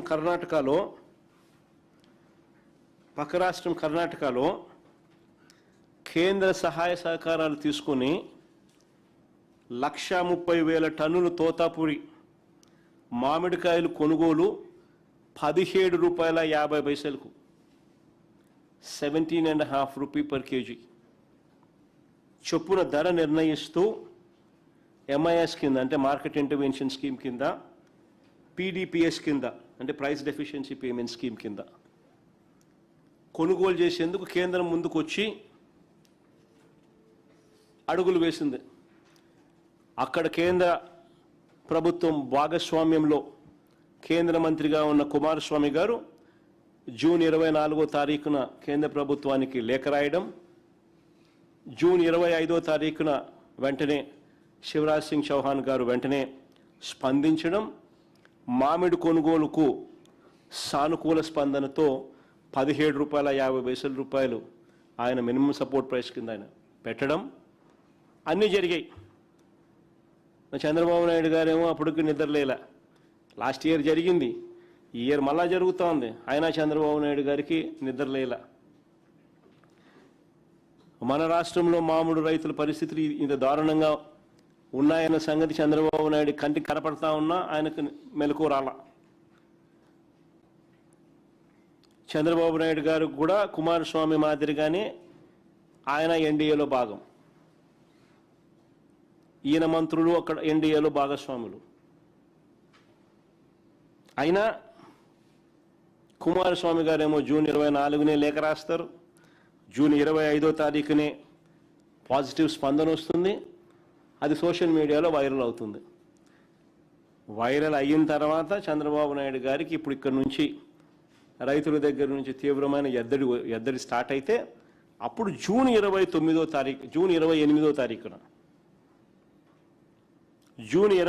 తారీఖున చంద్రబాబు నాయుడు గారు కేంద్రానికి లేఖ రాస్తారు. ఆ రాసిన లేఖలో కూడా ₹17.50 మాకు కూడా పెట్టమని చేయడు. లేఖ ఏమని రాస్తారు తెలుసా? ₹4 మీరు ఇవ్వండి అని మాత్రమే లేఖ రాస్తారు. ఆ ₹17.50 ఏదైతే నిర్ణయించాడో అది అడక్కపోగా కిలోకు ₹4 మాత్రమే ఇస్తామని, ఆ డబ్బు కేంద్రం నుంచి ఇవ్వాలంటూ మాత్రమే రాశాడు. అంటే రైతులకు ఆ ₹17.50 వచ్చేలా చేయాలనే ఉద్దేశం చంద్రబాబు నాయుడుకి లేదు. ఎంతసేపు ఉన్నా తన వారైన గల్లా ఫుడ్స్, శ్రీని ఫుడ్స్ వీళ్ళకే మేలు చేయాల, వీళ్ళకే మేలు జరగాల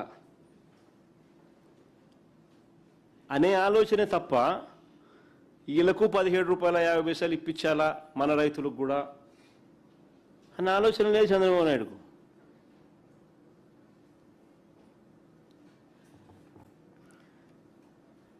నిజంగా పండిన పంటకు గిట్టుబాటు ధర లేక ఓవైపు రైతులు ఇబ్బందులు పడుతూ ఉంటే, ఇంకోవైపు ఖరీఫ్ సబ్సిడీ విత్తనాలు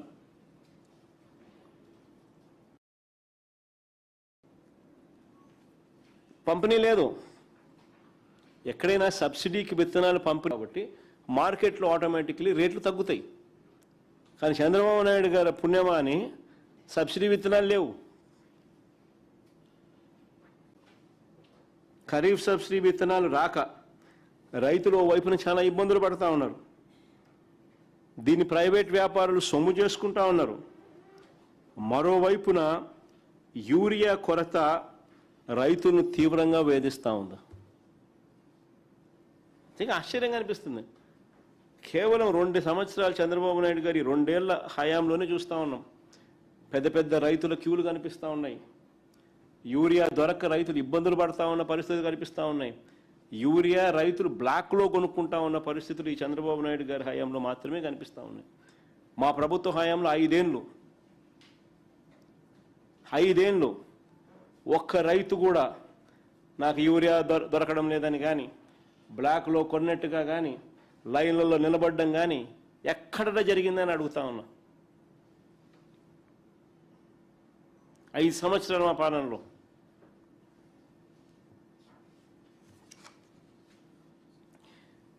మా ప్రభుత్వ హయాంలో రైతులు సాగు చేసే పంటలపై ముందస్తు అంచనాలు వేసేవాళ్ళం.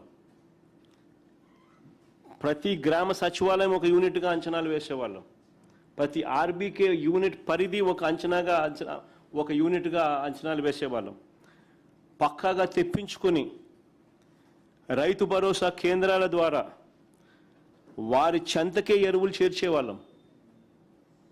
ఆశ్చర్యం ఏమిటో తెలుసా, మా హయాంలో ఎరువుల ధరలు కూడా రైతులకు పండించే రైతులకు ఇచ్చే ఈ ధరలు కూడా 50 రూపాయలు తక్కువ రేటుకి ఇచ్చేవాళ్ళం. ఎందుకంటే కంపెనీలతో ప్రభుత్వమే మాట్లాడేది, లాజిస్టిక్స్ కాస్ట్ సేవింగ్స్ చూపించేది. డైరెక్ట్గా ఆర్బీకే పరిధిలోకి డైరెక్ట్గా ఊరు పరిధిలోకి తీసుకొని పోయేవాళ్ళం మా ప్రభుత్వ హయాంలో. ఈరోజు పరిస్థితి మొత్తం రివర్స్. కౌలు రైతుల పరిస్థితి అయితే మరింత ఘోరంగా ఉంది. కౌలు రైతుల పరిస్థితి ఇంకా దారుణంగా ఉంది.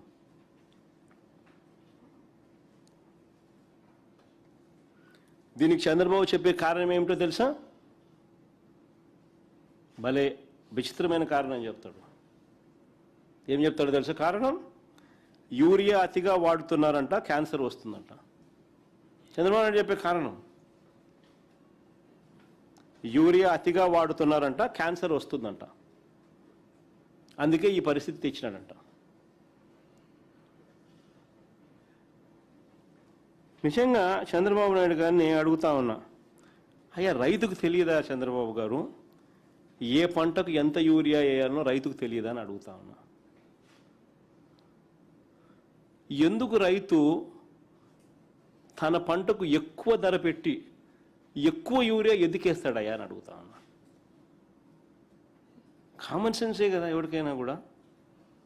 ఎందుకేస్తారా ఎవరైనా కూడా? ఎంత అవసరమో అంతే వేస్తారు. డబ్బు ఖర్చు పెట్టి, డబ్బు ఎక్కువ ఖర్చు చేసి ఎక్కువ యూరియా ఎందుకేస్తారు? పైగా ఇంకోటి ఏంటంటే, వరి పంటకు యూరియా ఎక్కువ వేస్తే చేను కూలిపోతుంది, గ్రోత్ ఎక్కువ వస్తుంది, వాలుతుంది. యూరియా ఎక్కువైతే చేను కూలుతుంది, చేను పడిపోతుంది. అది ఎందుకు వేస్తారు? ఈయన చెప్పాలేమో రైతుకి ఎంత వేయాలా అలా తెలియదు అన్నట్టుగా. అసలు చంద్రబాబు ఫస్ట్ ఆఫ్ ఆల్ ఏంటంటే, చంద్రబాబు నాయుడుకి తెలియదు ఫస్ట్ ఎంత యూరియా వేయాలనో అని. ఫస్ట్ ఆయన తెలుసుకోవాలి, అప్పుడు ఎస్టిమేట్లు కరెక్ట్గా వస్తాయి. ప్రతి గ్రామ సచివాలయంలో ఎన్ని ఎకరాలు వేస్తూ ఉన్నారు, ఏ పంటలు వేస్తూ ఉన్నారు, ఈ క్రాప్ ఏంది, ఇవన్నీ చేస్తే రిక్వైర్మెంట్ ఎంతో తెలుస్తుంది. అది చేస్తే మాది ఈ క్రాప్ నిర్వీర్యం, ఆర్బీకే నిర్వీర్యం, ఎంత యూరియా వేయాలో ఏం తెలిసి వస్తే కదా సమస్య. అది యూరియా ఎరువుల సంగతి దేవుడు ఎరుగు, నా పక్కన పెడదాం. పిఎం కిసాన్ కాకుండా ప్రతి రైతు కుటుంబానికి 20,000 ఇస్తానన్నాడు. ఇప్పటికి ఎన్నోసార్లు చూపించిన ఇదే నా ప్రెస్ కాన్ఫరెన్స్లో టీవీ ఆన్ చేసి ప్లే చేసి ఆయన చంద్రబాబు నాయుడు అన్న మాటలు. సరే మళ్ళీ ఎక్కువ చూపిస్తే బాగుండదులే అని అనుకుంటే ఈసారి వదిలేస్తాను. పిఎం కిసాన్ కాకుండా ప్రతి రైతు కుటుంబానికి ఏడాదికి 20,000 ఇస్తానన్నాడు. 3 ఏళ్ళు 60,000 ఇవ్వాల పిఎం కిసాన్ కాక. ఇచ్చిందంతా 19,000. ఇంకా రైతు అనేవాడు ఏ రకంగా బాగుపడగలుగుతాడు? చంద్రబాబు నాయుడు హయాంలో 3,500 కోట్ల పంటల బీమా కింద ఇవ్వాల్సిన డబ్బులు ఎగరగొట్టినాడు. పంటల బీమా కింద ప్రభుత్వం కట్టాల్సిన వాటా కట్టకపోవడం వల్ల 3,500 కోట్లు రైతులకు ఇన్సూరెన్స్ కంపెనీలు డబ్బులు ఇవ్వాల.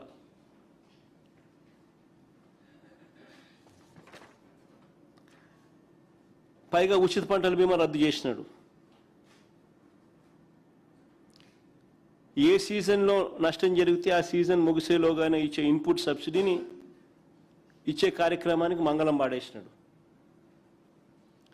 గత ఏడాది మోంతా తుఫాన్లో నష్టపోయిన రైతులకు ఇప్పటిదాకా రూపాయి కూడా ఇలా.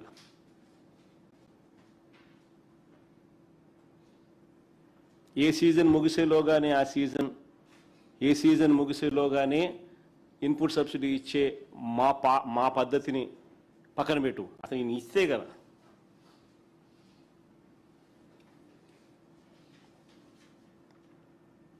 ఆర్బీకే వ్యవస్థను సర్వనాశనం చేసినాడు. ఈ క్రాప్ను పూర్తిగా నిర్వీర్యం చేసేసినాడు. 2 ఏళ్లలో 540 మంది రైతులు ఆత్మహత్యలు చేసుకున్నారు. ఒక్కరికి రూపాయి ఇలా. 540 మంది రైతులు ఈ 2 ఏళ్లలో ఆత్మహత్యలు చేసుకుంటే ఒకరికి రూపాయి ఇలా ఇవ్వకపోగా ఏమంటారు?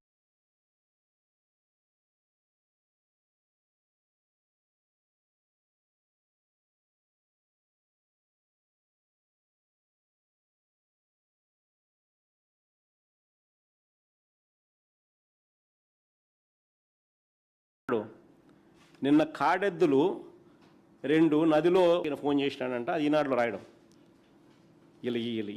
ఇలా పేపర్లలో రాయించుకోవడం. చెలించిపోయిన చంద్రబాబు కలెక్టర్కు ఫోన్ చేసి వెంటనే ఆ కాడెద్దులకు కాంపన్సేషన్ ఏంటి అని చెప్పి కలెక్టర్ చెప్పాడంట. 540 మంది రైతులు 2 ఏళ్లలో ఈయన పుణ్యాన ఈయన చేసిన మోసానికి చనిపోతే ఒక్కరికి ఇంతవరకు రూపాయి ఇలా. బిల్డప్ మాత్రం చూస్తే 2 కాడెద్దులు నదీ ప్రవాహంలో చనిపోతే చంద్రబాబు చెలించిపోయినాడంట, కళ్ళల్లో నుంచి నీళ్లు తిరిగినాయంట, కలెక్టర్కు ఫోన్ చేసినాడంట, వెంటనే కాంపన్సేషన్ ఇమ్మని చెప్పి ఆదేశాలు ఇచ్చినాడని ఈనాడు పెద్దగా రాస్తాడు, ఆంధ్రజ్యోతిడు బిల్డప్ ఇస్తాడు, TV5 ఇంకా ఎక్కడికి ఇది?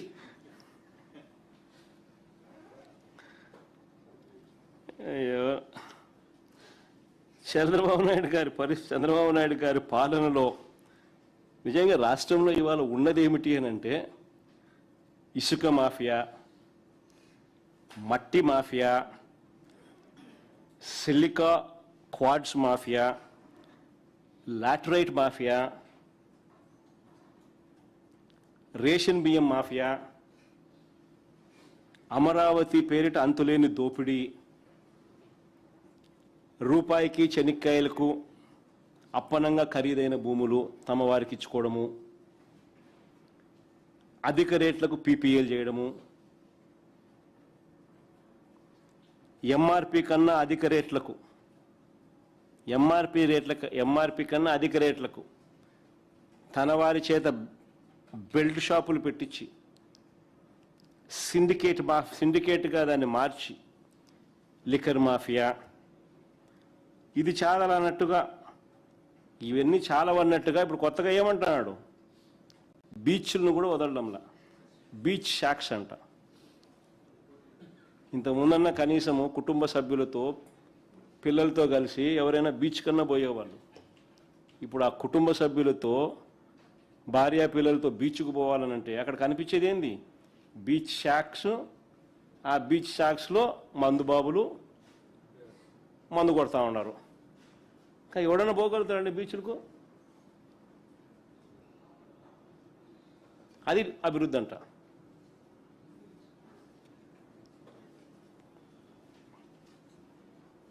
అమ్మకానికి ఆర్టీసీ పెట్టేసినాడు. మనం తెచ్చిన కొత్త గవర్నమెంట్ మెడికల్ కాలేజీలన్నీ కూడా, మనం తెచ్చిన కొత్త పోర్టులు, ఫిషింగ్ హార్బర్లు అన్నీ కూడా ప్రైవేటైజేషన్, చెనిక్కాయలకు బెల్లాలకి.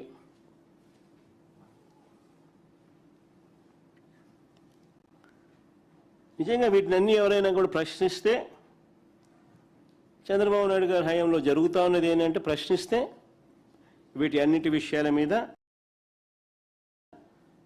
రెడ్ బుక్ రాజ్యాంగం, తప్పుడు కేసులు, అక్రమ అరెస్టులు, లాకప్ డెత్తులు. రాష్ట్రానికి పెట్టుబడుల సంగతి పక్కన పెడితే దోచుకున్నదంతా కూడా విదేశాలకు పోతా ఉంది ఈరోజు. అబ్బా కొడుకులు ఊ అంటే సింగపూర్ అంటారు, ఊ అంటే దుబాయ్ అంటారు, ఊ అంటే ఆ దేశం అంటారు, ఈ దేశం అంటారు. దోచుకునేదంతా విదేశాలకు పోతాను. విదేశాల నుంచి పెట్టుబడులు కదా దేవుడు ఎరుగు.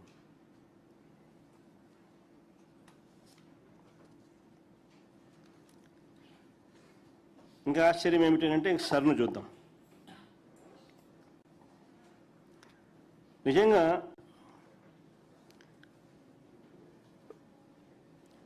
వీళ్ళ పతనం ఖాయమని తెలిసాక కుట్రలు చేస్తూ సర్ను అడ్డు పెట్టుకుని వైఎస్ఆర్సీపీకి సానుకూలంగా ఉన్న ఓట్లను తొలగించే కార్యక్రమాలు ప్రయత్నాలు చేస్తూ ఉన్నారు. నేను అడుగుతా ఉన్నా, ఎన్యూమరేషన్ ఫామ్స్ వారికి ఇవ్వకుండానే ఇచ్చేసినట్టుగా రాసేసుకోమని చెప్పి ఏకంగా ఆర్డీఓలతో చంద్రబాబు నాయుడు గారు వీడియో కాల్ పెట్టి మాట్లాడుతున్నాడు.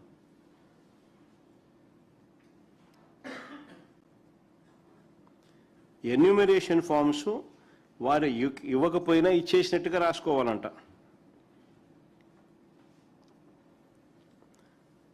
అంటే వీళ్ళకి సంబంధించిన ఎన్యూమరేషన్ ఫామ్స్ వాళ్ళు ఇవ్వలేదు అని చెప్పి వైఎస్ఆర్సీపీకి సంబంధించిన సానుకూల ఓటర్లను తొలగించే కార్యక్రమం. ఇన్ని కుట్రలు చేస్తూ ఉన్నారు, ఇన్ని దారుణాలు చేస్తూ ఉన్నారు. నేను అడుగుతా ఉన్నా చంద్రబాబు నాయుడు గారికి, అయ్యా మానవత్వం అనేది ఏమైనా ఉందా లేదా నీకని అడుగుతా ఉన్నా. ఎందుకనంటే ఈ స్వార్థ రాజకీయాల కోసం అనాలోచితంగా ఈ పేదవాడి ఓటును తొలగించేస్తే రేపొద్దున వీళ్లకు స్కీములు ఎలా వస్తాయి? ఓటును తొలగించేస్తే వీళ్ళకి స్కీములు ఎలా వస్తాయి? వీళ్ళు ఏ రాష్ట్రం వారని?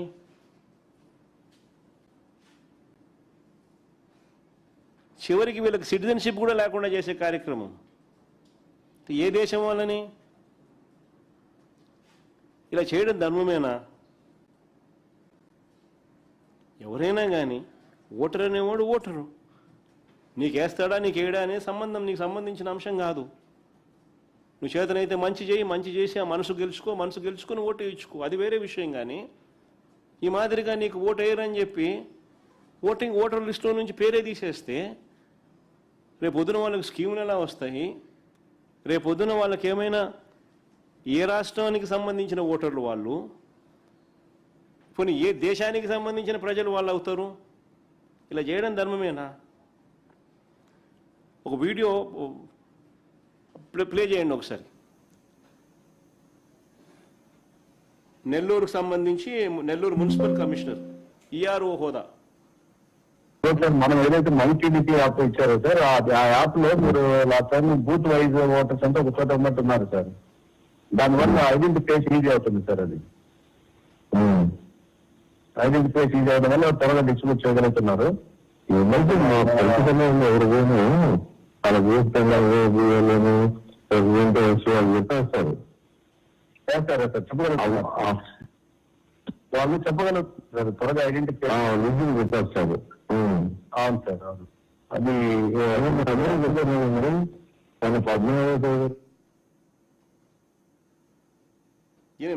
నెల్లూరు మున్సిపల్ కమిషనర్ ఈఆర్ఓ హోదా అంటే ఎలక్టోరల్ రిజిస్టర్ ఆఫీస్,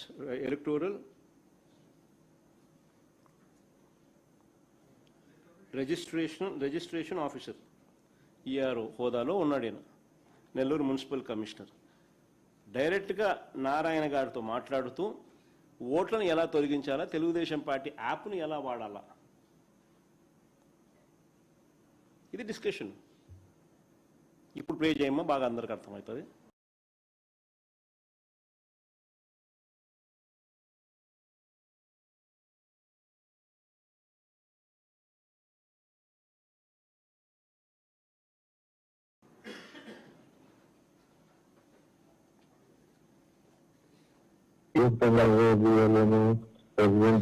చెప్పేస్తారు వాళ్ళు చెప్పగలుగుతారు, త్వరగా ఐడెంటిఫికేషన్ చెప్పేస్తారు. అవును సార్, అవును. అది మన 17వ తేదీ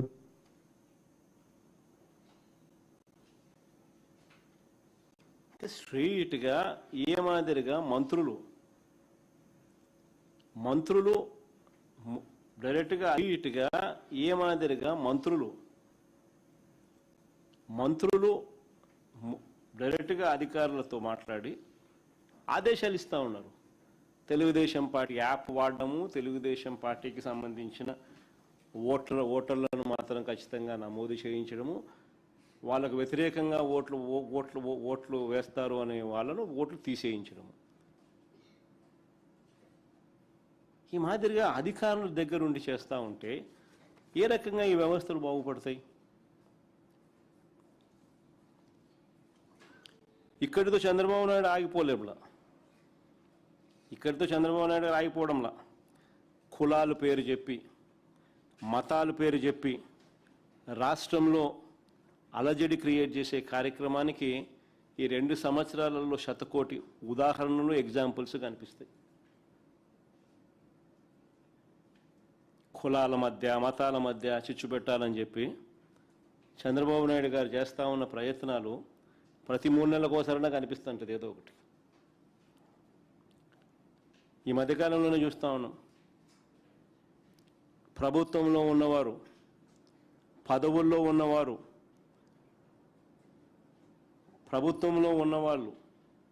పదవుల్లో ఉన్నవాళ్ళు దళితులను, దళిత క్రైస్తవుల సహా ఇతర కులాలను టార్గెట్ చేస్తూ అన్యాయంగా, అవమానకరంగా మాట్లాడుతూ ఉంటే ముఖ్యమంత్రి అనే వ్యక్తి ఇలాంటి వ్యాఖ్యలు చేసే వారిని ఏం చేసినాడు?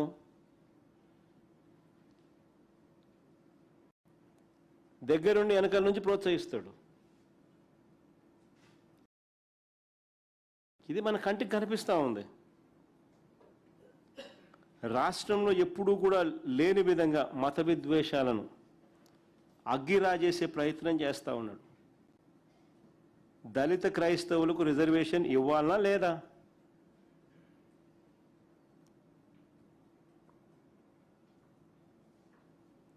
అని కేంద్రం నియమించిన సుప్రీంకోర్టు మాజీ chief justice KG Balakrishnan commission విచారణ నేపథ్యంలో జరుగుతూ ఉంది. కేంద్రం నియమించిన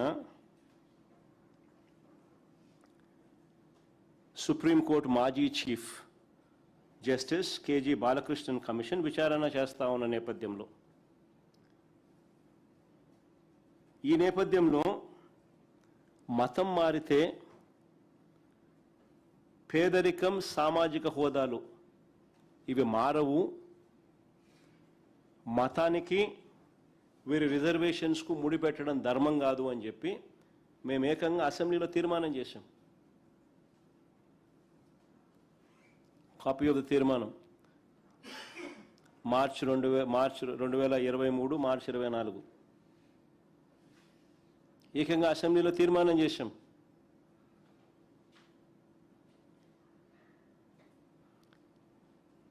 రిజర్వేషన్లకు మతానికి సంబంధం లేదని, మతం మారడం వల్ల వాళ్ళ ఆర్థిక హోదాలు, వాళ్ళ ఆర్థిక పరిస్థితులు, సామాజిక పరిస్థితులు ఎటువంటి చేంజెస్ జరగవు.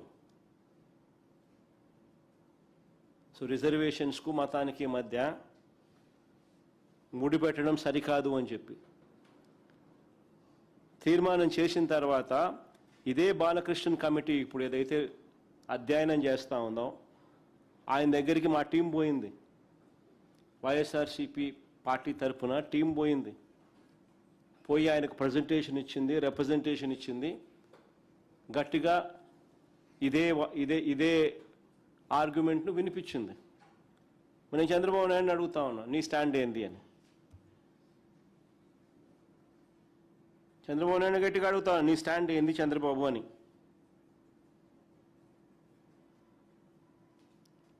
చేతనైతే మంచి చేయి,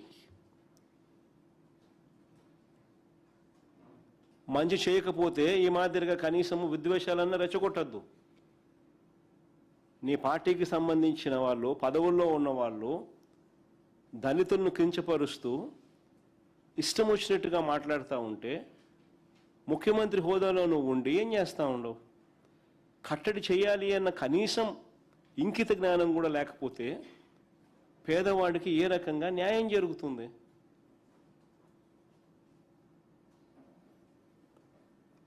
నిజంగా రాష్ట్రంలో ఇవాళ పరిస్థితులన్నీ ఇంత దారుణంగా ఉన్నాయి కాబట్టి చెప్తా ఉన్నా, హే రామ్ సేవ్ ఆంధ్ర. గాంధీ గారి మాటలు.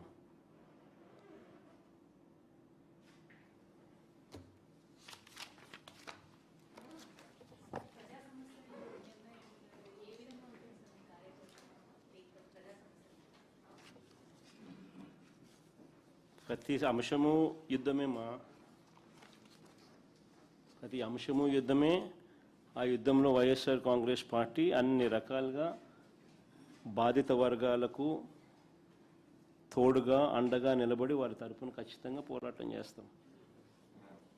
ఆ మాదిరిగా ఖచ్చితంగానే ప్రతి జిల్లాలోనూ ప్రతి అడుగులోనూ ఎక్కడెక్కడ సమస్యలు ఉన్నాయో అక్కడక్కడ మా వాళ్ళందరూ పోతూ ఉన్నారు. సమయాన్ని బట్టి అవసరాన్ని బట్టి నేను కూడా అప్పుడప్పుడు అక్కడక్కడ ఆజిటేషన్స్లో పార్టిసిపేషన్ కూడా చేస్తాం. ఇది రొటీన్గా జరిగే కార్యక్రమం. బంగారంగమ్మా, ఎవరు వచ్చినా కానీ మంచిదేమ్మా, ఎవరు వచ్చినా మంచిదే, ఇంక్లూడింగ్ మీరు కూడా. సార్ దళిత క్రైస్తవ మహాసభ నిర్వహించిన శ్రావణ్ కుమార్ మీద కేసు నమోదు చేశారు. అలాగే ఆంధ్ర తెలంగాణలో ఉన్న జర్నలిస్టులు ఎవరైనా వైఎస్ఆర్సీపీకి మద్దతుగా మాట్లాడితే కేవీ రెడ్డి లాంటి వ్యక్తులను అరెస్ట్ చేశారు. మన ప్రొఫెసర్ నాగేశ్వరరావు మీద ముక్కుమ్మడిగా టీడీపీ జనసేన నాయకులు దాడి చేశారు. అలాగే ప్రకాష్ రాజ్ ఏమన్నా సనాతన ధర్మం గురించి మాట్లాడితే ఆయన మీద కూడా దాడి చేస్తున్నారు. అదే కదా ఇప్పుడు చెప్పింది. రెడ్ బుక్ రాజ్యం అనేది, రాజ్యాంగం అనేది జరుగుతూ ఉందని చెప్పడానికి ఎన్ని నిదర్శనాలు.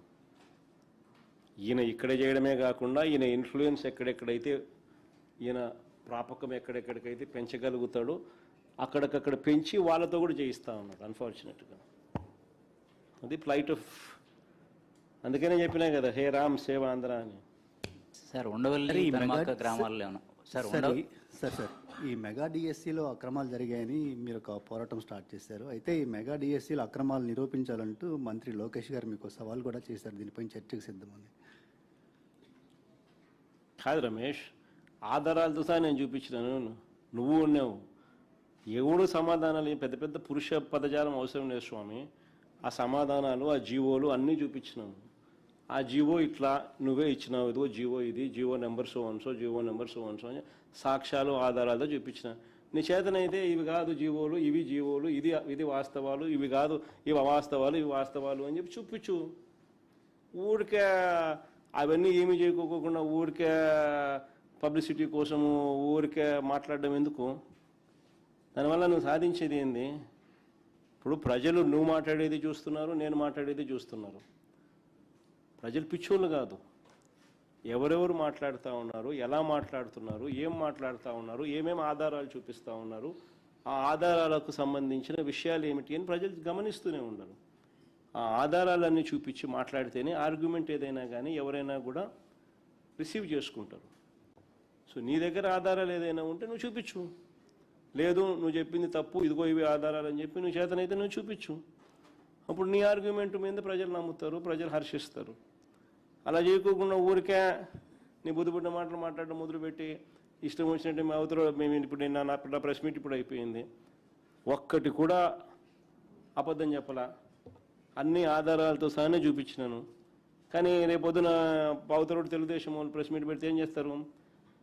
ఇంకా ఇష్టం వచ్చినట్టుగా తిట్లు, జగనెట్ట జగనట్ట, ఆయనెట్ట ఈయనెట్ట, వాటికి సంతోషం, వాడు వీడు అనకపోతే అటు సంతోషపడాలి, లేకపోతే అవి కూడా కలుపుతారు, కలిపి ఇష్టం వచ్చినట్టుగా మాట్లాడతారు. ఎన్ని కొత్త ముందు రోజు చూస్తూనే ఉన్నాం కదా. Sir, on one side, you talked about how the farmers, YSRCP had gone to meet with the farmers at Amravati, and that they were named as rowdy sheeters. But Andhra Pradesh Chief Minister Chandrababu Naidu has said that you were the ones who had not supported for Amravati, and you wanted Mavigan to be as the capital. Do you still stand by what he say? Because he's saying YSRCP leaders are rowdy sheeters, and a tail can never be straightened. That's the comment he's made. Yeah, my next election would be fought on the battle Mavigan versus Amaravati. Yes, we would stand by it. We are for Mavigan. Everybody who is for Mavigan will vote for YSRCP. Everybody who is for Amaravati will vote for Chandrababu. We will stand by it. We will make it an election issue for them. We'll put it up in the manifesto also. Mavigan, YSRCP. We will stand by it. Let's see how people will vote. Sir కొద్దిసేపు క్రితం నాగరాజు న్యాయమూర్తి ముందు ప్రవేశపెడితే తనను చంపడానికి police ఉన్నతాధికారులందరూ కూడా ప్రయత్నిస్తున్నారని statement ఇచ్చారు. CI Nagaraju ఎవరైతే సాయికృష్ణ కేసుకు సంబంధించి ప్రధాన సస్పెండ్ అయిన సిఐ తనను చంపేస్తారని చెప్పేసి న్యాయస్థానంలో చెప్పారు. నాగరాజును చంపేస్తారా? కమిషనర్ చంపేస్తాడా? ఎవరైనా పోలీసు ఉన్నతాధికారులు తనను చంపినా చంపేస్తారు స్వామి. ఈ ప్రభుత్వంలో ఏమైనా జరగచ్చు. అందుకనే అనే కదా హే రామ్ సేవ ఆంధ్ర అంటే. అందుకనే సార్ ఉండవల్లి పెనుమాక ఈ ల్యాండ్ ఎక్విజిషన్ సంబంధించినటువంటి గ్రామాల్లో మీరు పర్యటించే అవకాశం ఏమైనా ఉంటుందా? సార్ నేను ఇక్కడ ఈ ఉండవల్లి ల్యాండ్ ఇష్యూస్ జరుగుతుంది సార్, ల్యాండ్ ఎక్విజిషన్ రైతులకు సంబంధించి మీరేమన్నా మీరు పర్యటించే అవకాశం ఏమైనా ఉంటుందా? సార్ నేను ఇక్కడ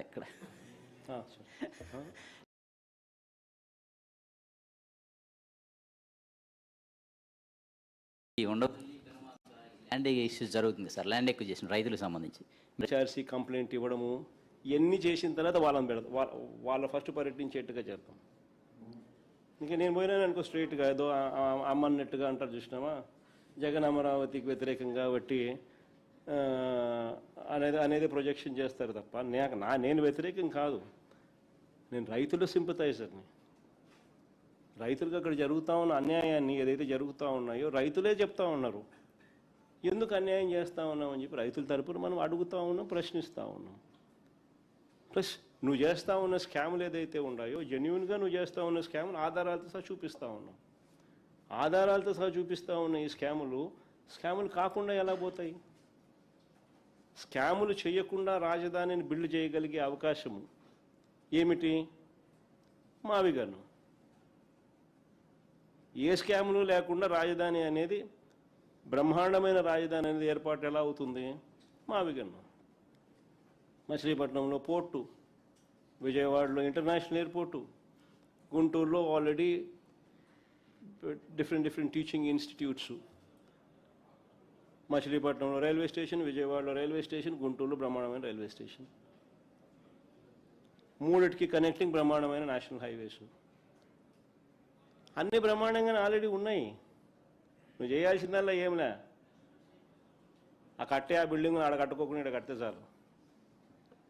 అంతకని చేయాల్సిన ఏం పనుల. ఏ స్కాములు లేకుండా బ్రహ్మాండమైన క్యాపిటల్ మావిగన్ వస్తుంది.